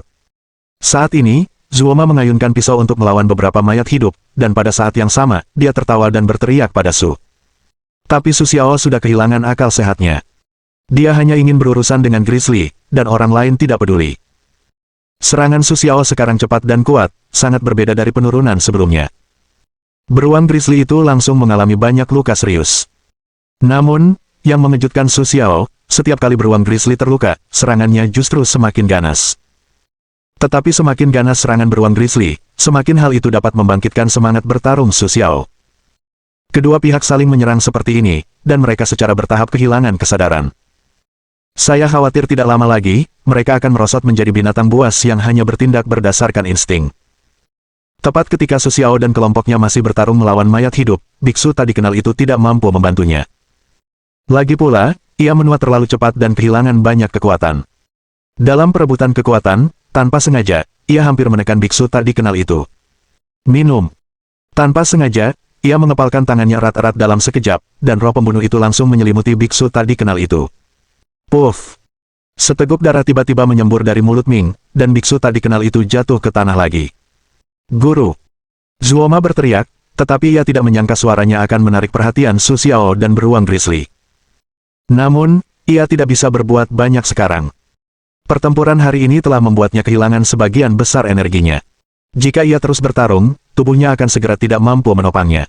Ia harus mengambil keputusan cepat. Memikirkan hal ini, Tanpa sengaja sekali lagi melepaskan kekuatan yang tersembunyi di dalam dirinya, ia harus mengeluarkan beberapa butir manik-manik hitam dari saku mantelnya dan meletakkannya di tangannya, melafalkan mantra, seolah memanggil sesuatu.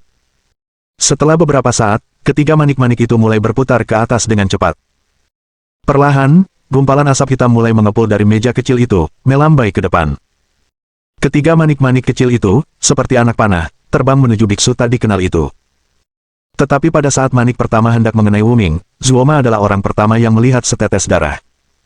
Ketika Zuoma melihatnya lagi, dia menemukan bahwa itu adalah Anan yang jatuh ke tanah. Meskipun Anan bukanlah pengikut biksu tak dikenal yang paling taat, dia pasti orang yang paling mengaguminya. Baginya, biksu tak dikenal itu seperti ayahnya sendiri. Namun, ada dua manik hitam yang dipancarkan oleh Wuxing. Pada saat ini, Pei Feng tiba-tiba mendorong Zuoma dan menghalangi dirinya di depan biksu tak dikenal itu. Pop! Tepat pada saat tubuh Pei Feng melesat, terdengar suara tajam yang tiba-tiba. Tak disangka, kepala Pei Feng terbentur manik hitam itu. Darah berhamburan di langit dan jatuh ke tanah setetes demi setetes, seolah-olah hujan darah. Tidak. Zuoma tidak sanggup menghadapinya saat ini. Dia seperti mayat hidup. Dua saudaranya telah mati di depannya dalam sekejap, yang membuat Zuoma hampir pingsan. Dia berlutut dengan tenang di depan biksu tak dikenal itu, menunggu manik ketiga menembus dirinya. Bagaimanapun, dia adalah pengikut paling setia biksu tak dikenal itu, jadi dia rela menghalangi manik hitam terakhir dan paling mematikan untuk biksu tak dikenal itu. Manik-manik hitam itu terbang semakin dekat, dan angin kencang menerpa kepala Zuoma. Terima kasih, Guru, atas semua yang telah kau ajarkan padaku. Zuoma menunjukkan senyum terakhirnya kepada biksu tanpa nama itu. Meskipun biksu tanpa nama itu masih menarik, tubuhnya tidak dapat bergerak sekarang karena cedera dan kelelahan. Dia hanya bisa menunjukkan wajah terkejut. Dia tidak pernah menyangka bahwa saudara perempuannya, yang biasanya paling dia benci, rela mengorbankan nyawanya untuk dirinya sendiri pada saat kritis ini. Dia perlahan menutup matanya. Zuoma sering mendengar bahwa jika seseorang menutup matanya saat sekarat, dia tidak akan merasakan sakit. Tetapi pada saat ini, ada sosok abu-abu di depan Zuoma. Bang! Suaranya seperti batu besar yang tiba-tiba meledak. Sayangnya, bukan debu batu yang berterbangan, tetapi kabut darah di seluruh langit. Tidak disangka, pada saat Zuoma hampir mati, beruang grizzly entah kenapa tiba-tiba sadar kembali. Dia berlari ke arah Zuoma seperti binatang buas dan menghalangi pukulan fatal untuknya. Meskipun Zuoma tahu bahwa beruang grizzly selalu diam-diam menyukainya, karena keduanya adalah murid Rohan, tidak mudah bagi mereka untuk mengetahui perasaan satu sama lain. Namun, dia tidak pernah menyangka bahwa beruang grizzly rela menahan pukulan fatal ini untuknya demi hatinya. Dia hanya terstunet, saat ini otaknya kosong, tidak ada amarah, tidak ada kesedihan, hanya pucat pasi, seolah-olah semua makna hidupnya telah lenyap. Mungkin inilah yang dikatakan orang biasa bahwa jiwa telah mati. Dia menarik napas panjang, seolah-olah menghembuskan jiwanya, perlahan dia juga jatuh ke tanah, pingsan. Ketika beruang grizzly menusuk jantungnya dengan manik hitam, kabut darah di seluruh langit bahkan jatuh ke wajah Su Xiao, tetapi tanpa diduga, darah beruang grizzly membangunkan kesadaran Su Xiao. Sekarang semua murid Sekte Lohan yang telah mengikuti biksu tak dikenal selama beberapa tahun telah mati. Puluhan murid yang tersisa juga telah berubah menjadi mayat hidup secara tidak sengaja, yang menegaskan apa yang dikatakan secara tidak sengaja sebelumnya. Biarkan biksu tak dikenal itu merasakan sakitnya di awal. Sekarang aku merasakan kesedihan dari lubuk hatiku. Semua orang yang melayaninya dan setia kepadanya telah mati, dan murid-murid lainnya menjadi mayat hidup. Mereka mengepung biksu tak dikenal itu dan ingin memakannya. Kemarahan, rasa sakit, duka. Perasaan yang tak terhitung jumlahnya berkumpul bersama, dan biksu tak dikenal itu akhirnya melepaskan tangan dan kakinya sendiri. Dia memutuskan untuk menggunakan sihir yang selama ini tidak akan dia gunakan. Aku melihat biksu tak bernama itu menggertakkan giginya, bahkan memuntahkan seteguk darah dari mulutnya. Dia memuntahkan darah di tangannya, dan dengan cepat menggunakan sihirnya untuk memadatkan darah menjadi es, lalu mengulurkan tangannya dan melesat ke depan seperti anak panah yang terlepas. Karena dia baru saja menggunakan mantra lain tanpa sengaja, sekarang dia sedikit lemah. Melihat es merah terang ini terbang ke arahnya, dia tidak bisa melarikan diri untuk sementara waktu. Tidak. Tanpa sengaja, dia berteriak saat itu. Meskipun dia tidak tahu trik apa yang akan dimainkan biksu tak dikenal itu, dia tahu betul bahwa sihir yang dilemparkan oleh biksu tak dikenal itu bisa membunuhnya. Es yang membeku dari darah biksu tak dikenal itu dimasukkan ke dada biksu tak dikenal itu. Tepat ketika menyentuh dada biksu tak dikenal itu, darah itu meleleh dalam sekejap, dan dengan cepat meresap ke dalam tubuhnya. Tetapi setelah semua darah meleleh, dia terkejut karena tidak merasakan terlalu banyak rasa sakit. Pada saat yang sama, setelah melihat keberhasilan rencananya, biksu tak dikenal itu tertawa terbahak-bahak. Itu adalah pertama kalinya dia mendengar tawa seperti itu, entah disengaja atau tidak. Trik apa yang kau mainkan, pencuri tua? Tanpa sengaja, dia berteriak ketakutan, tetapi biksu tak dikenal itu tidak mengatakan apapun kepadanya. Dia hanya tertawa dan perlahan mengamati banyak mayat hidup yang mendekat kepadanya. Tidak mungkin. Su Xiao sepertinya tiba-tiba tersadar saat ini. Dia melesat maju dengan ganas, berubah menjadi bayangan gelap dan bergegas menuju mayat hidup itu. Sial! Ketika Su Xiao berada di tengah-tengah serangan, dia tiba-tiba dihalangi oleh dinding tak terlihat. Dasar botak tua! Apa yang ingin kau lakukan? Su Xiao terkejut melihat biksu tak dikenal itu. Dia tidak percaya bahwa pada saat kritis ini, biksu tak dikenal itu tidak akan membiarkannya menyelamatkannya. Benar saja, saat ini, mayat hidup itu mulai memakan tubuh biksu tak dikenal itu. Untuk pertama kalinya dalam hidupnya, dia melihat pemandangan seperti itu. Suasana hatinya sangat rumit, dan perasaannya mulai berubah. Namun pada saat yang sama, Su Xiao mendengar suara orang di sisi yang tidak sengaja itu berteriak kesakitan. Bab 810. Jadi begitulah.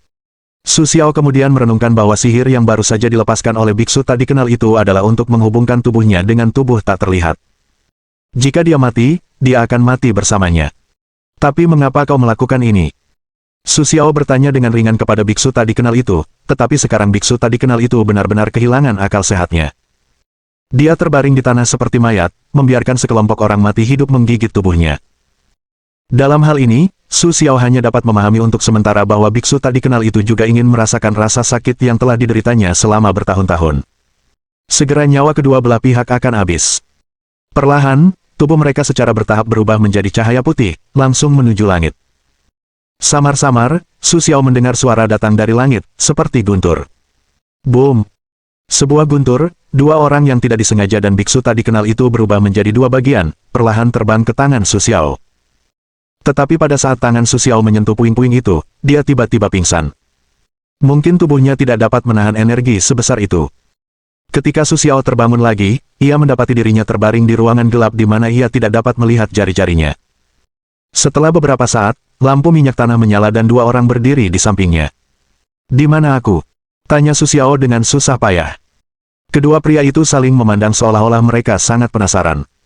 "Apakah kau tidak tahu bagaimana kau sampai di sini?" Su Xiao juga bingung dengan pertanyaan ini. Setelah penjelasan mereka, Su Xiao mengerti bahwa ia tiba-tiba muncul di padang pasir. Di sebelah padang pasir itu terdapat desa kedua orang tersebut. Ketika mereka bertemu Su Xiao dalam perjalanan pulang, mereka mengira Su Xiao sedang dalam kesulitan di makam kuning, jadi mereka menyelamatkannya. Mendengar ini, Su Xiao berpikir dalam hati. Aku takut bukan kekuatan dari dua tungku alkimia yang mengirimku ke sini. Su Xiao menutup matanya dan memasuki sistem.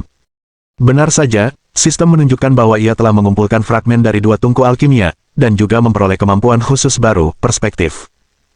Untungnya, Su Xiao tidak mengalami kecelakaan apapun selama transmisi, tetapi ia masih memiliki luka akibat bertarung dengan Grizzly. Namun, berkat perawatan penuh perhatian dari kedua saudara laki-laki dari pedesaan itu, Su Xiao pulih dengan sangat baik. Sudah berapa lama aku koma? Su Xiao bertanya dengan bingung. Kedua saudara itu saling memandang lagi, dan tak lama kemudian mereka memberi Su Xiao jawaban. 1 hari dan 1 malam. Mendengar itu, Su Xiao Cai menghela napas, hidupnya sungguh luar biasa. Seorang pria terbaring di padang pasir selama sehari semalam sebelum kehabisan air, namun ia tetap bertahan hidup. Bahkan kedua saudara di pedesaan itu pun mengagumi vitalitas Su Xiao. Jadi, di mana aku sekarang? Kapan aku bisa kembali? Aku masih punya urusan yang harus diselesaikan. Su Xiao terus bertanya dengan susah payah. Kedua saudara itu menghela napas. Sepertinya ada yang salah dengan pria di depan mereka. Ia bahkan tidak tahu di mana dirinya berada. Posisimu saat ini di Afghanistan. Kedua saudara di pedesaan itu mendekatkan lampu minyak tanah ke wajah mereka, dan kemudian Su Xiao Cai menyadari bahwa kedua pria itu bukanlah orang Tionghoa murni. Mereka berdua memiliki darah campuran Tionghoa dan Uzbekistan. Setelah memastikan bahwa Su Xiao tidak punya urusan lain, kedua saudara di pedesaan itu mulai memperkenalkan diri kepada Su Xiao. Kedua saudara mereka telah menetap di sini sejak lama. Nama kakak laki-lakinya terdengar kurang pantas, penampilannya sangat kasar. Nama kakak laki-lakinya adalah Aji. Meskipun penampilannya tidak sekuat mereka, keduanya sama-sama mahir dalam pekerjaan. Namun, Ketika mereka memperkenalkan diri, Su Xiao melihat keduanya mengerutkan kening. Ada apa dengan kalian? Aku merasa kalian tidak begitu bahagia. Su Xiao sangat bingung dan bertanya dengan heran. Kalian tidak tahu bahwa wilayah kami telah dibersihkan oleh teroris yang selalu menduduki tempat ini. Setiap kali mereka datang ke wilayah kami, mereka akan kehilangan banyak orang. Jika terus seperti ini, kami akan terpaksa pindah dari sini. Wu Lu berkata dengan senyum tak berdaya. Namun, Su Xiao mengerti bahwa meskipun dia belum pernah ke luar negeri, dia sering melihat apa yang dilakukan teroris di seluruh dunia melalui berita domestik. Seperti kalian, aku juga musuh bebuyutan teroris. Jika seseorang benar-benar membimbingku, aku bersedia untuk berdiri dan melawan. Namun, kata-kata Su Xiao lebih dimaksudkan untuk menyampaikan semacam motivasi, tetapi bagi kedua bersaudara itu, kata-kata Su Xiao jelas dimaksudkan untuk mengajak mereka bergabung. Jika kalian benar-benar berpikir begitu, itu bagus. Sebenarnya, kami bukan hanya petani biasa, tetapi juga pemimpin pasukan pemberontak di Afghanistan. Kami tinggal di sini karena kami dapat menyembunyikan identitas kami. Meskipun tidak mudah bagi kedua bersaudara itu untuk mempercayai orang lain, mereka bahkan terkejut melihat Su Xiao dapat membuat mereka merasa nyaman. Su Xiao sekarang mengerti bahwa dia tampaknya berada di kapal para pencuri. Kami membutuhkan bantuanmu sekarang. Ah Ji menatap Su dan berkata sambil tersenyum. Mendengar ini, Su Xiao sangat bingung, namun rasa ingin tahunya tetap mendorongnya untuk terus mendengarkan. Ah Ji mengangguk dan melanjutkan. Kita diserang setiap hari. Kau baru saja mengatakan ingin kembali ke Tiongkok jika terjadi keadaan darurat. Jika kau bisa membantu kami menyelesaikan masalah ini, aku akan mencari cara agar kau bisa kembali. Mendengar ini, Zhu Su tersenyum dan menghela napas pasrah. Sekarang dia harus mengakui bahwa apa yang dikatakan Aji masuk akal. Apa yang perlu kau lakukan? Tanya Su Xiao penasaran. Wu Lu melirik Aji dan melanjutkan berbicara dengan Su Xiao. Teroris memiliki banyak lokasi persembunyian di kota-kota kecil terdekat, yang juga merupakan pusat intelijen mereka. Ini merupakan bahaya tersembunyi yang sangat besar bagi kita untuk mendapatkan informasi intelijen tentang desa-desa di sekitar kita dan kita sendiri dengan cara ini, sehingga mereka dapat melancarkan serangan terhadap kita. Sejak beberapa tahun yang lalu, setelah kita pindah ke tempat ini sebagai pengusaha, teroris telah berjuang melawan kita. Alasannya adalah kita menolak untuk membayar biaya perlindungan yang besar. Jadi mereka membalas dendam kepada kita. Setelah beberapa pertempuran, kita berdua menderita kerugian, sehingga mereka semakin merajalela melawan kita. Tapi yang tidak saya duga adalah mereka menemukan tempat persembunyian kita begitu cepat dan melancarkan serangan hari ini. Saat mengatakan ini, wajah Wu Lu penuh dengan kecemasan. Kami curiga ada orang dalam di antara kita. Mereka menarik Su Xiao ke samping dan berkata kepadanya dengan tenang. Mendengar apa yang mereka katakan, Su Xiao juga sangat terkejut. Awalnya, dia datang ke tempat ini hanya karena kesalahannya sendiri, tetapi sekarang dia merasa semakin terlibat dalam konspirasi yang lebih besar.